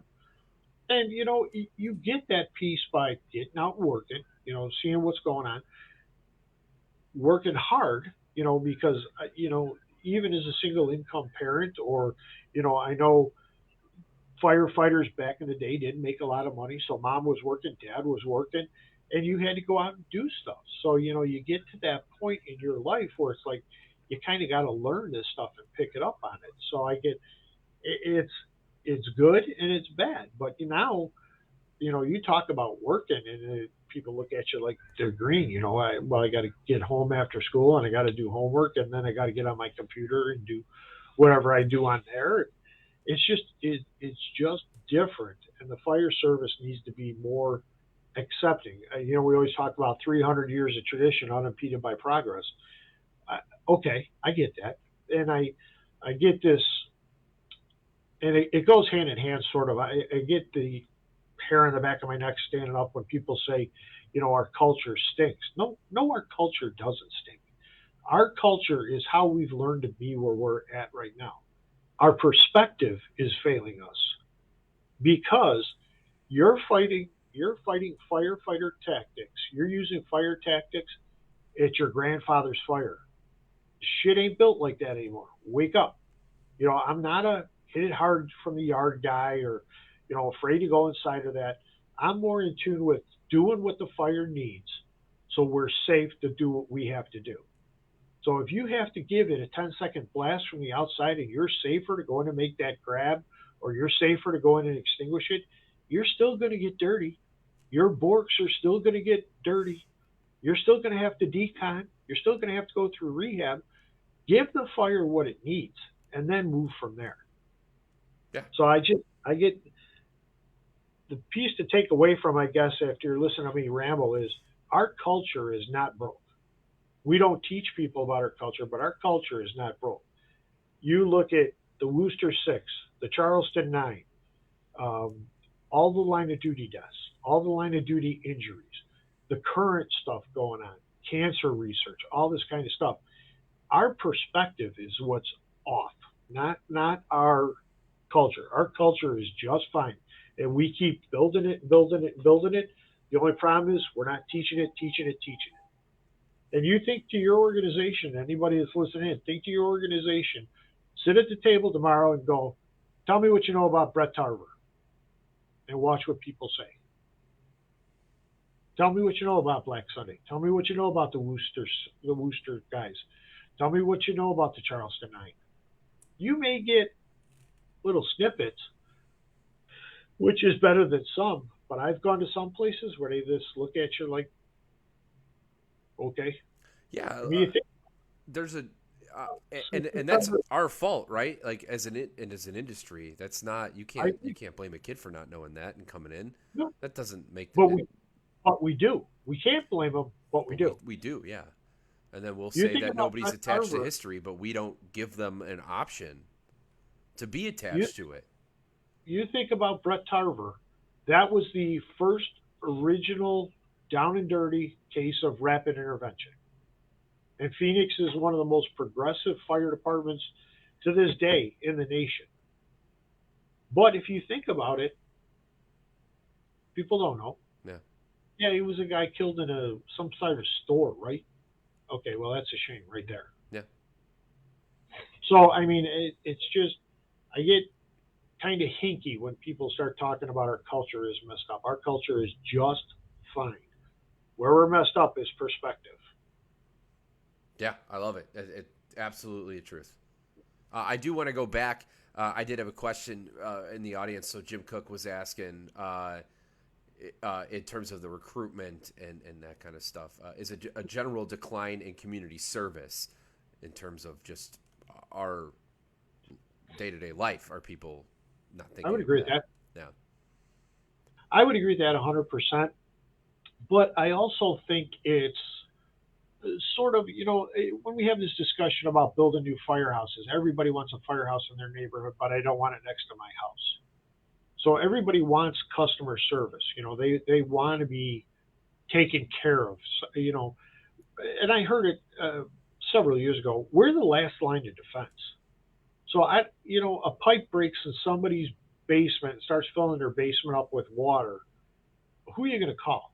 You're not going to call. You're going to call your plumber, but you're going to call the fire department. Come help me with this. And Brunasini always said it the best. It's our best day on their worst day. So I think whoever asked that question is dead on. But it's like, who's going to do it? So you say, well, somebody will come. Well, who's going to come? And you think about, you get out in our state, you get outside the collar counties and you get down south to rural communities. And it's one of the things that drive me crazy is we talk about recruitment. Well, we get paid quite well. We get paid a lot. We get a lot of time. We get time off. We get good benefits. But you think down in rural Illinois, when somebody calls 911 because their loved one's having a heart attack and the ambulance can't get out of the barn, okay, now we got a bigger problem. Lake Zurich, it called 911, that ambulance is going to get out of that barn. If you're on a 48 and your partner's on a 24 and this guy's on a swap, that ambulance is going to get out of that barn. But when you're down south and we got a real problem, now what, guys? The last line of defense is gone. Yeah, I mean, I agree. I think we in terms of like traditional departments that are hired, full time and all that, we think that we're dealing with recruitment, but the volunteer organizations, the paid on call organizations, even like contract paramedics. Yeah, I mean, that's a huge hit, which you guys, I know you deal with too. Like they're taking a huge hit, and if we get 40 people to show up for a test, that's probably, I mean, yeah, it's not what it was. That's still a victory compared to zero. I mean, there's places that get nothing. And I'll still say those 40 people that show up want to be firefighters. That's the difference. When I was testing, you'd get 100 people. Not all of them wanted to be firefighters. They gave it a shot. The 40 or 30 people that show up, that's what they want to do. And the guys that we've been hiring in their early 20s, they're maybe lacking in some of those other things that we could teach them. It's not that we can't, but they're still coming in. They want to be firefighters. It's not like they're just giving it a shot. That's not in their mind. I would agree 100% with you. Or back in the day, you took two of your buddies because you want to be a firefighter, and hey, what are you doing today? Well, it's Saturday. I got to go take this test, and what are you testing for? Fireman. I'll come along with you just for grins. And I mean, and I get that 100%. We just did our test, and we thought we were knocking it out of the park because we had 45. We didn't lessen our qualifications. We sort of broadened them a little bit and said, we'll accept NFPA firefighter, and we'll do this and we'll do that. And then by the time we were at test time, they narrowed it down to 25 because people didn't meet the qualifications or whatever the case may be, washed them out in some fashion. Test day, we showed up with 14. Yeah. And it's because all the other there were two other fire departments tested, which, that's going to happen. I get that. Yeah. But you're exactly right that, the guys that showed up were guys that want to be firemen and or they're from another organization. They want to go to a bigger organization, whatever the case may be. But they definitely want to do it, and which is good, bad, ugly. I don't really know. I just, the days of 200 people showing up and having to weed through those 200 to find a list of 50, that was significant. And Is it right? Is it wrong? I really don't have an opinion one way or the other on that. I just know that the numbers are down, and I know that, like that article said, it's comfortable. So if you go to the first fire department you test and you get the job there, but they have green fire trucks, and well, there's another test over there and they got red fire trucks. I'd rather be over there. So the dedication to organization is not there anymore. It's dedication to comfort, that I don't like it here, so I'll go over there, and I don't like it there, so I'll go over here. Yeah, I see that. I mean, we've had a couple candidates leave and go other places for those kinds of reasons. I myself, I've thought about going somewhere else, right? And I was trying to maybe leave the state and go to Texas. I was thinking about doing that, and that was a real conversation that my wife and I had, and ultimately decided not to. And maybe I got a little bit of that old school in me that's still a loyalist to things, and I still want to see stuff through. And not that that makes me better or different than what exists now. It's just a reality that people are willing to pick and choose, and they can. Like, right. You pretty much at your choice if you're taking tests nowadays, that you can work wherever you want. And I did the same thing. I mean, I left, I wasn't even vested in the pension yet. Like you said, I had a real discussion with Stacy about, I have this opportunity to go to, it's a smaller organization, but it's going to allow me to be deputy chief at that point. And I said, what do you think? And she's like, it's what you want, then let's do it. Yeah. So I did it, and then, got the opportunity to come serve in my hometown. And it was a hard decision to leave Mundelein. I mean, I felt at home there. They were great guys. I had one of the greatest administrative assistants ever. And I mean, it was hard. And I was getting at home there. I mean, when the Society of Instructors awarded me the Instructor of the Year, the McDonald's in downtown Mundelein put up a gigantic sign that said, "Congratulations on your achievement." And I mean, you think about that, and it gives me goosebumps now, but Mundelein is a great department. They went through some brutal times, and Chief Lark there did a great job keeping the rudder straight and keeping them going. And I mean, it was a good department, but it was a tough decision. But still in all, what West Chicago offered to come back home to DuPage County, where I knew everybody, and I was accepted here, and not that I was never accepted in Lake County, but to come back home, and it was just like, holy cow, it was an opportunity I couldn't pass. And like I said, when the current fire chief arrived and has been inspirational in everything he's done, he's taken my career, I believe, to the next level in allowing me to do things and expand things. And he's a thinker, so he says, let's think about this and look at that from this perspective. And I'm an operations guy. If it's on fire, somebody's trapped in it, or you want firemen to learn it, I'm your guy. I'm not. And Billy Goldfeder has said it the best. He realized early on he's not wired like a fire chief should be wired. Minus the mustache, I'm right there with him. I'm not that guy. I'm like, I got to go across the floor. I got to talk to the guys. I got to have, coffee or a Monster, or talk fireman stuff with them and show them, hey, have you seen this new pipe bowl? What do you think? Should we give it a try? And that's me. That's my world. Yeah. Yeah. All right. So those were just kind of like the extra questions that I wanted to talk to you specifically. I have like 3, because we kind of talked about some of the rest of them, to kind of go through. Feel free Sure. to go off on tangent though, and we'll kind of go through the rest of these. Or really, if there's anything else that you wanted to get off your chest and talk about before we go through these ones. Well, I watched your one thing. I did say, or I did see, and I wanted to just chat about, because I watched you and Mike talk about passion on the last episode, Mm-hmm. and I was kind of just giving that a little bit of thought. And I just, I appreciate everything Mike said, and the jerk stole a lot of my material, so I'll get at him later. Whatever, Mr. Balance. You got to find balance in life. He stole that from the other one. Everyone's been saying balance, which is great. I mean, I'm all about it, but yeah. Yeah, I was going to throw my phone out in the mud after him, but one of the things I wanted to talk about, and it's again one of those things, sort of like is passion. And you guys had a really good discussion on passion. But from my perspective, and this is just me again talking, I don't think I am a judge.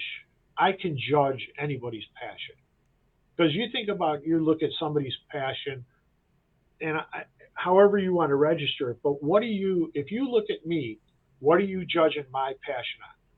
Your perspective, right? What you believe your passion is.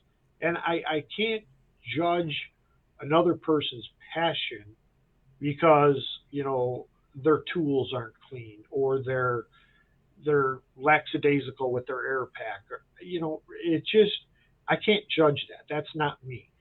That's an expectation. So if you're my candidate or you're my firefighter, I have an expectation that the floors are going to get mopped, the toilets are going to be cleaned, we're going to have some lunch, we're going to have some dinner, we're going to clean up after it. I didn't cook, so I'm going to clean. You cook, you sit your ass down and get in the chair. I can't judge your passion. So there's two times, in my opinion, I can judge your commitment or a firefighter's commitment. That's the training ground, and that's the fire ground, or I'll just say the emergency operations. Those 2 points, I have to have an all-in 100% commitment, or somebody's going to get hurt, we're going to burn something to the ground, or somebody's going to die. They're either firefighter or civilian. So I can judge your commitment at two places in a career: training ground, because that's where we're going to get better, and an emergency scene, because I need an all-in 100% commitment at that point. I appreciate the passion part, but there are those guys that are incredibly passionate, but because they don't wear the T-shirt with the Tasmanian devil, or they don't have the Tower 6 baseball cap on, they got their John Deere cap on, and they're going out the door to their side job. That does not say that they're not passionate. That just says, hey, I got to go do this and this and this. But I'm passionate. I'm right there with you, man. I'll stand side by side, boot to boot with you, no problem at all. And we can talk rah-rah fire stuff, and we'll slip there, for rah-rah fire stuff all we want. But, there's probably somebody who looks at Billy Goldfeder and goes, yeah, he's way over the top. I'm not with him. And there's probably people Billy Goldfeder looks at and goes, that guy's got no passion at all for the job. They may have passion for the job, but it just may be over here a little bit. Yeah. You know what I mean? So realistically, if you're not going to give me an all-in 100% effort on the training ground, so we can get better, and you're not going to give me an all-in 100% effort on the fire ground or the emergency scene, I don't care if it's a full arrest. I don't really care if it's a car accident. I need you there. And then if we don't, then we have a problem. Because what's causing you a step down in your performance? And we all have that overdose, that intoxicated patient, the psych patient at 2:00 in the morning. And I get nobody's revved up for that. But still in all, that moment when you're not revved up on your game, that's when you're going to get in trouble. And the body cam's going to get you. You're going to lose your cool, and we're going to have an issue.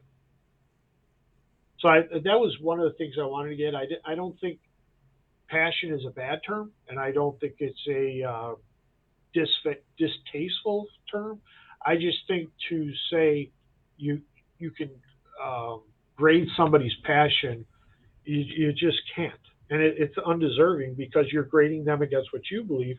When somebody on this side says Alex is over the top, crazy, quit wearing stupid fireman shirts, quit doing this and this, or somebody on this side is going to say he has no passion, he's run out of gas, he's not a good training officer, he's done, the training stinks, blah blah blah blah blah.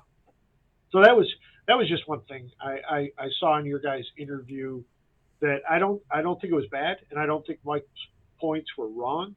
I just think, from my perspective, it's hard to judge what passion is. Wow, it's a great perspective. It makes all the sense in the world. I used to, I've one of my, at least my foundational judgment, if we're gonna use, I mean, that's the word, right?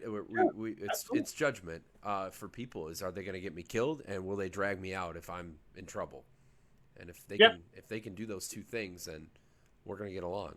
I might not Yeah. like everything about you, but Right. at least if I can go on the call and know that you're gonna, take care of me and not get me, hurt or something like that. Well, and that's one It's of enough those for things me. too. When you find the shift that does this, man, you got to cherish that time. You got to cherish that time because, like you said, you're going to get with that shift, and you're going to get a couple of them that are like this. But still, in all, does it make them not passionate? And when you come to the fire ground, are you like this again? Yeah. Or if you come to the training ground, are you like this again? That's what I would say. I've had that once, and it was in Antioch when it was a point. My friend who I went to high school with, his name's Nick Elkin. He works. He's on the job now too. He's in Berwyn. It was me, him. One of my other. She was my partner for a while, but then she was became a company officer. Her name's Carrie McWilliams. We were the three lieutenants on the shift, and it was clockwork. I mean, it was minimal communication, trust, work, and I haven't experienced anything quite even down to the blue shirts. I think at the time, the way it worked was we had two people that were on the contract and one person that was supplemental back from the part-time group. And I think my blue shirt was Chief Coke Fair's son at the time. And we were just such a stacked shift, and it rolled. It was I've been chasing that ever since. And like you said, like I wish I would have cherished it more in the moment. Like we had fun. It's not that we didn't. It's not that we didn't recognize in that moment what it was. But looking back, that was some of the best time I've ever had as a firefighter.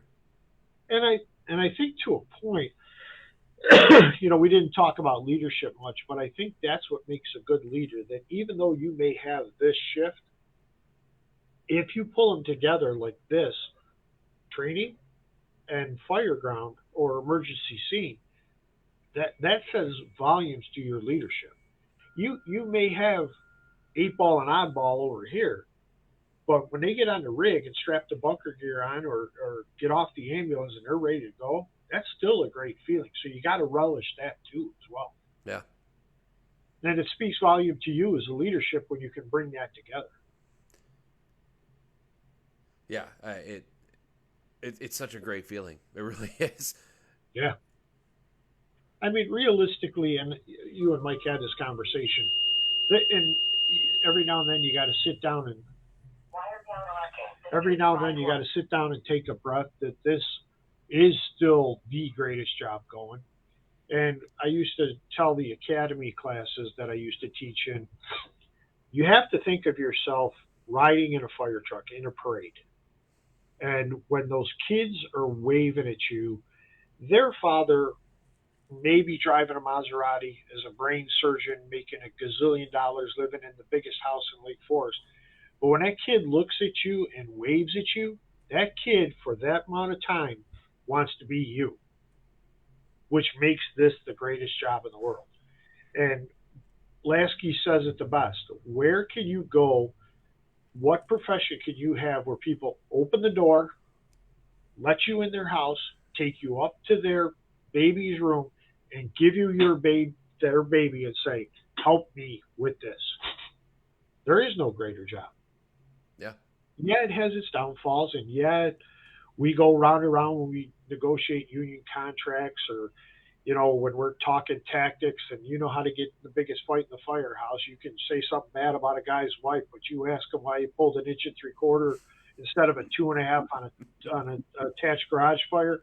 That will get the biggest screaming match going, and by lunch you're hugging and kissing on each other. I mean, it's the way it is. But you will never, if you ever leave a firehouse with your cheeks not hurting or your belly not hurting from laughing, then you're not enjoying this job enough. I mean, realistically, where can you get out a big truck, grab a sledgehammer, and break literally everything you can find? Nowhere. Well, yeah, nowhere. Nowhere. Legally. How about that? Legally. Yeah, legally. So, I mean, every now and then we need to take a break, walk away from the TV, stand out on the apparatus floor and go, God has blessed me. I have the greatest job in the world. Absolutely. I got 3 for you. Go. These are my last 3. So, Go. did you ever lose your and passion? We said passion, but did you Yeah. ever lose like your connection, if you will, then to the fire service? And then how did you get it back if you did? Well, yes, I will. I will answer that definitely yes, because if I said no, I'd be lying to you. How do you get it back? Well, you remember that initial discussion we had about friends. Go talk to them. You know, go to FDIC, get that fresh air. Listen to your inspirational folks. You know, look at where you're at in life and where you want to be. What's holding you back? What's stumbling in your way? Part of mine was education. As Stacy will tell you, if she's still there, I'm the dumbest, smartest guy she's ever met. Okay. But when I was getting my bachelor's degree, she said, listen, you're in school mode. You should go get the master's. So I did as she told me to do because she's incredibly smart. I definitely married way up, but the ironic side of that is I said, you know, are you gonna? She's like, well, why don't you? Are you thinking about a PhD? And I said, well, you got to call me doctor. And she said, never. So um, you have to find those things that keep your commitment, you know, and it may be. We all get down. Don't get me wrong. You know, you score second on the lieutenant's list. You score outside the top 3 on the battalion chief's list. You put in for a chief's job and your buddy gets it, whatever the case may be. There are those moments in time. It could be small. You wanted a booster line on the new fire engine and the boss told you you're screwed. No booster line. The thing is, though, is how do you still be the best? Make yourself the best. Okay, you said no booster line, so I'm going to make this fire engine the best fire engine I can. I'm going to study a little bit harder next time. I'm going to take a couple of classes in my downtime to make myself better. And think about those getting salty guys. We got to get better for the next time. That's all you have to do. That will keep your conviction to the fire service. And there is going to be that day where you're going to go, you know what, I'm kind of done. And there's nothing wrong with that. You know, there's my father-in-law used to tell me there's absolutely no disgrace in dying a blue shirt. And I said, and I took that as I promoted up, that there's never any disgrace in talking down to a blue shirt. The blue shirts are what make or break the organization. I give them the tools and I try and provide the time. But listen, the success of a fire department is a blue shirt, is the guys working out there in the trenches. And every now and then, a pat on the back, a small note to their house to say, hey, great job. I really appreciate everything you did. A birthday wish. You know, hey, Alex, happy birthday. I know you're having a great day. Sorry I got busy the other day. I missed your birthday. But, man, happy birthday. That kind of stuff goes a long way to build leadership, to build commitment to the organization.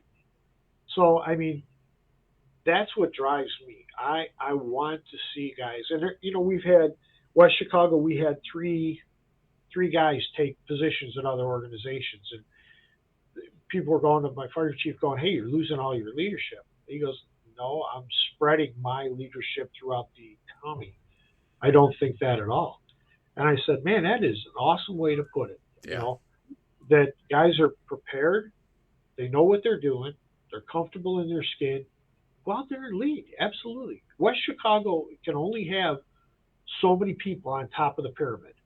So if you are prepared, you're knowledgeable, and you can go do it, man, go do it. Go out there and succeed. Make us proud. So Yeah. that's my commitment right there. That's why, yeah, do I get down or do I get to half a tank? Yeah, absolutely I do. But, you know, it's the go to FDIC, call up Kevin Izzle, get my back busted a little bit, call up Eric Norland, he bites my ankle a little bit, and, you know, we move on. I talk to Schlick, and it's time to move forward. You know, this is too good of a job. And then, like I said, when you're having those days, take a minute, go out, get away from the TV, get away from everything, and go out and sit in the back step of the fire engine, sit in the back of the ambulance and go, take a deep breath, look around and go, yep, this is what I need to be doing. And your tank may come up to 3/4, and you go talk to your buddy. Now you're back at half full tank and you're ready to go. Sound advice. I love it. Just awesome advice. Yeah. Christopher Adams agrees. If you know who that is. Yeah, Chris, I love to death. His dad was, what would you call it, the comfort blanket when I got to Mundelein, because I wasn't really sure what I was getting into right there. And Craig took me under those big wings, and I got to meet Christopher and his sister, and A-Mom, as I called her, was Craig's wife, Lori. And I got introduced to the Condell system, and he just opened door after door after door. And I'm sure my success would have been half-lifed if it wasn't for Craig and Chris, for that matter. Awesome. We kind of, all right, so I just want to make sure, because we already talked about who personifies being a firefighter. You shared that earlier. I restructured these for the future because I wanted to change the flow for how I ask the questions. But yeah. I think I guess I got the last. Well, my last thing here would be the most important element in having a long and dedicated career. Well, I think I talk a lot about rhythm, and it's different than Mike's. Mike offered out there balance. Thanks for taking that, jerk. You have to find your rhythm, and I think, you go through blue shirt life, and you get to be a senior blue shirt. You get to be a respected senior blue shirt as a go-to guy. You've got your rhythm at that point. You know what works for you, and you know what's got to be done. You got it. You're dialed in. Then all of a sudden they change shirt color on you, and you got to be a lieutenant, which in my opinion is the toughest position there is in the fire service, because you're now a working boss. But still in all, that 3-year period hits and you got your rhythm. You may have a less than desirable crew, but you get the job done. You're getting stuff happening, or you're fortunate, you get, like you and I talked about, the dream shift, whatever the case may be. Even with the dream shift, it's going to take you 3 years to get your rhythm.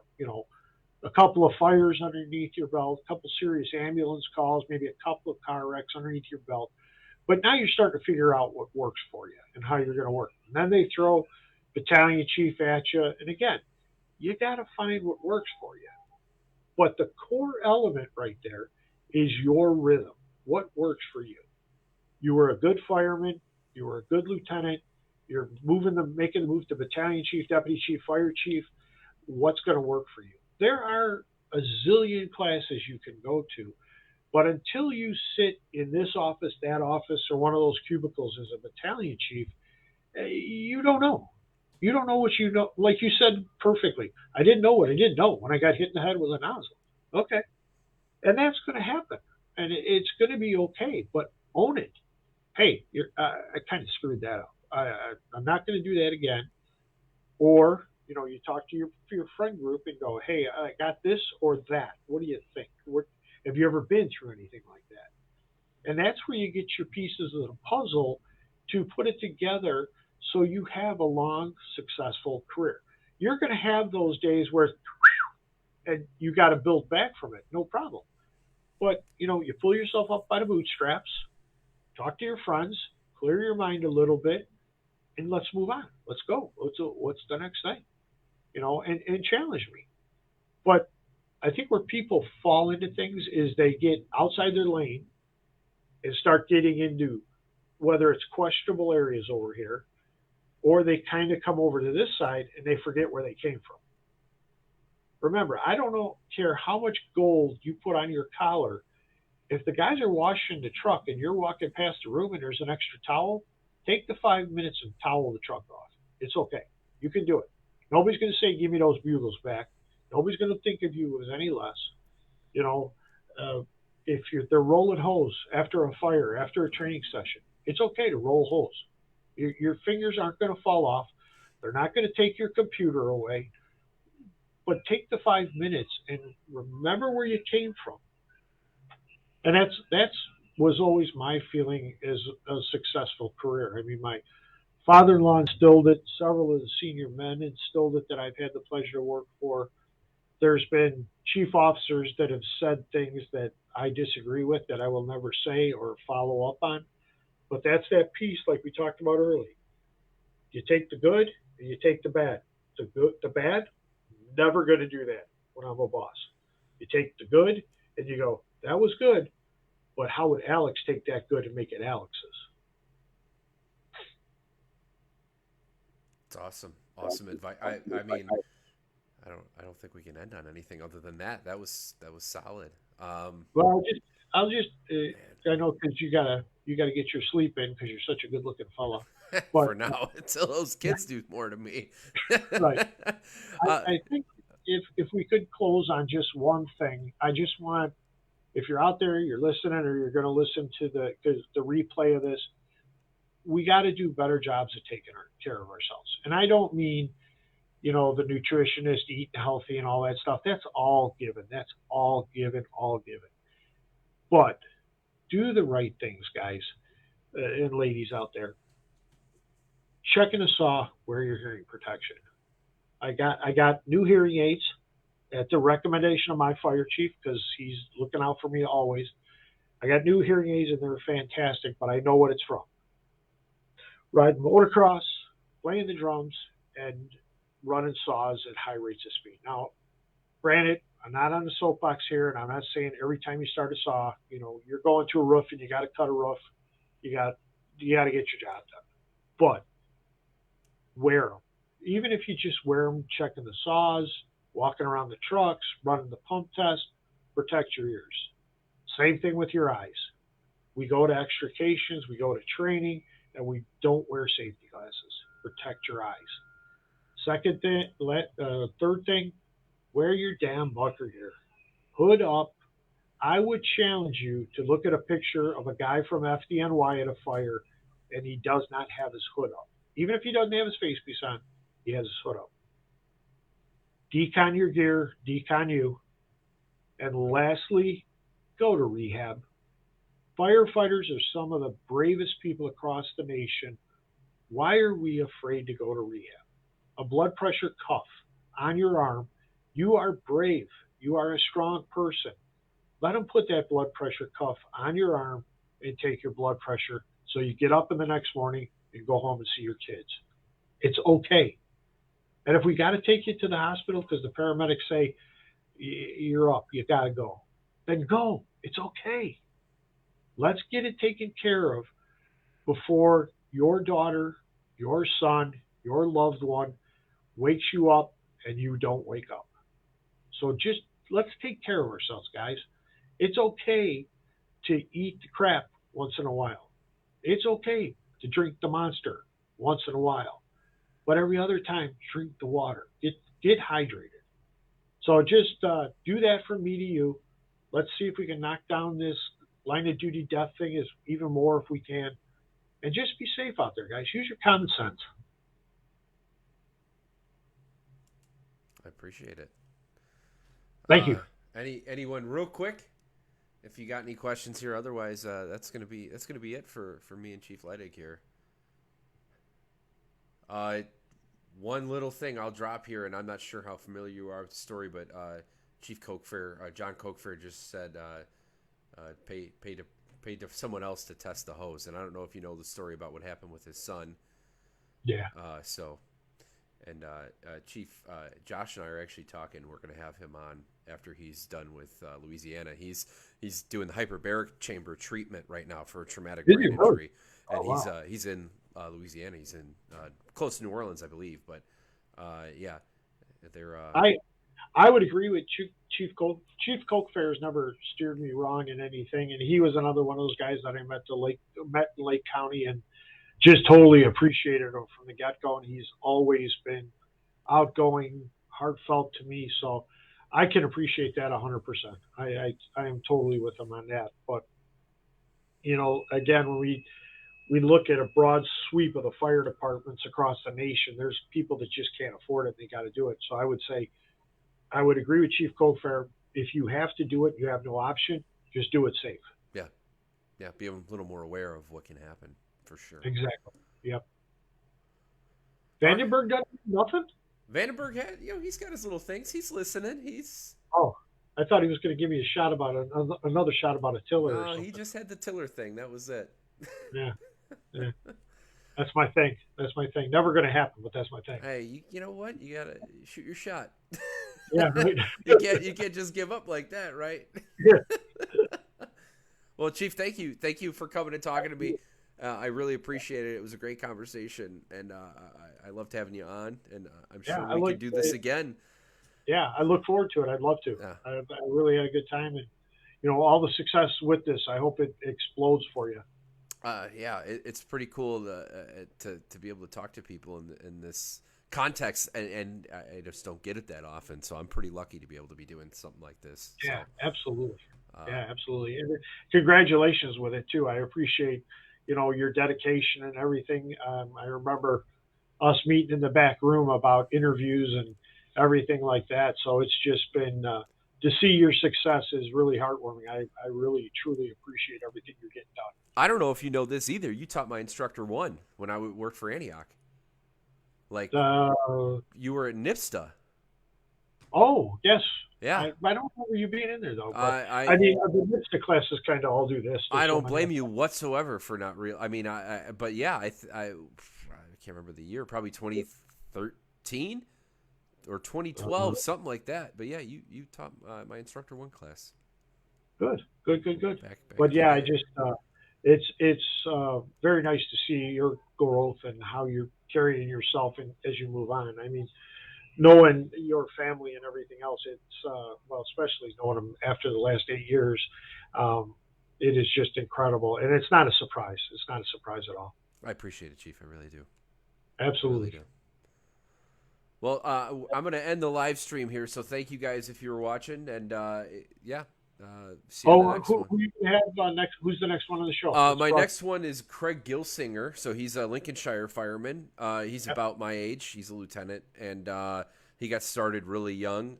So Craig will be a cool conversation. I am trying to quickly pull up what day that's supposed to be on. That one's going to be April 6th. So Hassenauer is another great one. He's a fine young man and a good boss too. Yeah, awesome. And I should say here too, yeah, I've been getting messages from people for suggestions. I'm open to anyone. I would talk to anyone with some suggestions. Yeah. So this is great stuff. I like it. Again, all the success possible for this. So, thank you, and thank you guys for watching. We'll see you on the next one. Thanks, guys. Have a good night. Be safe.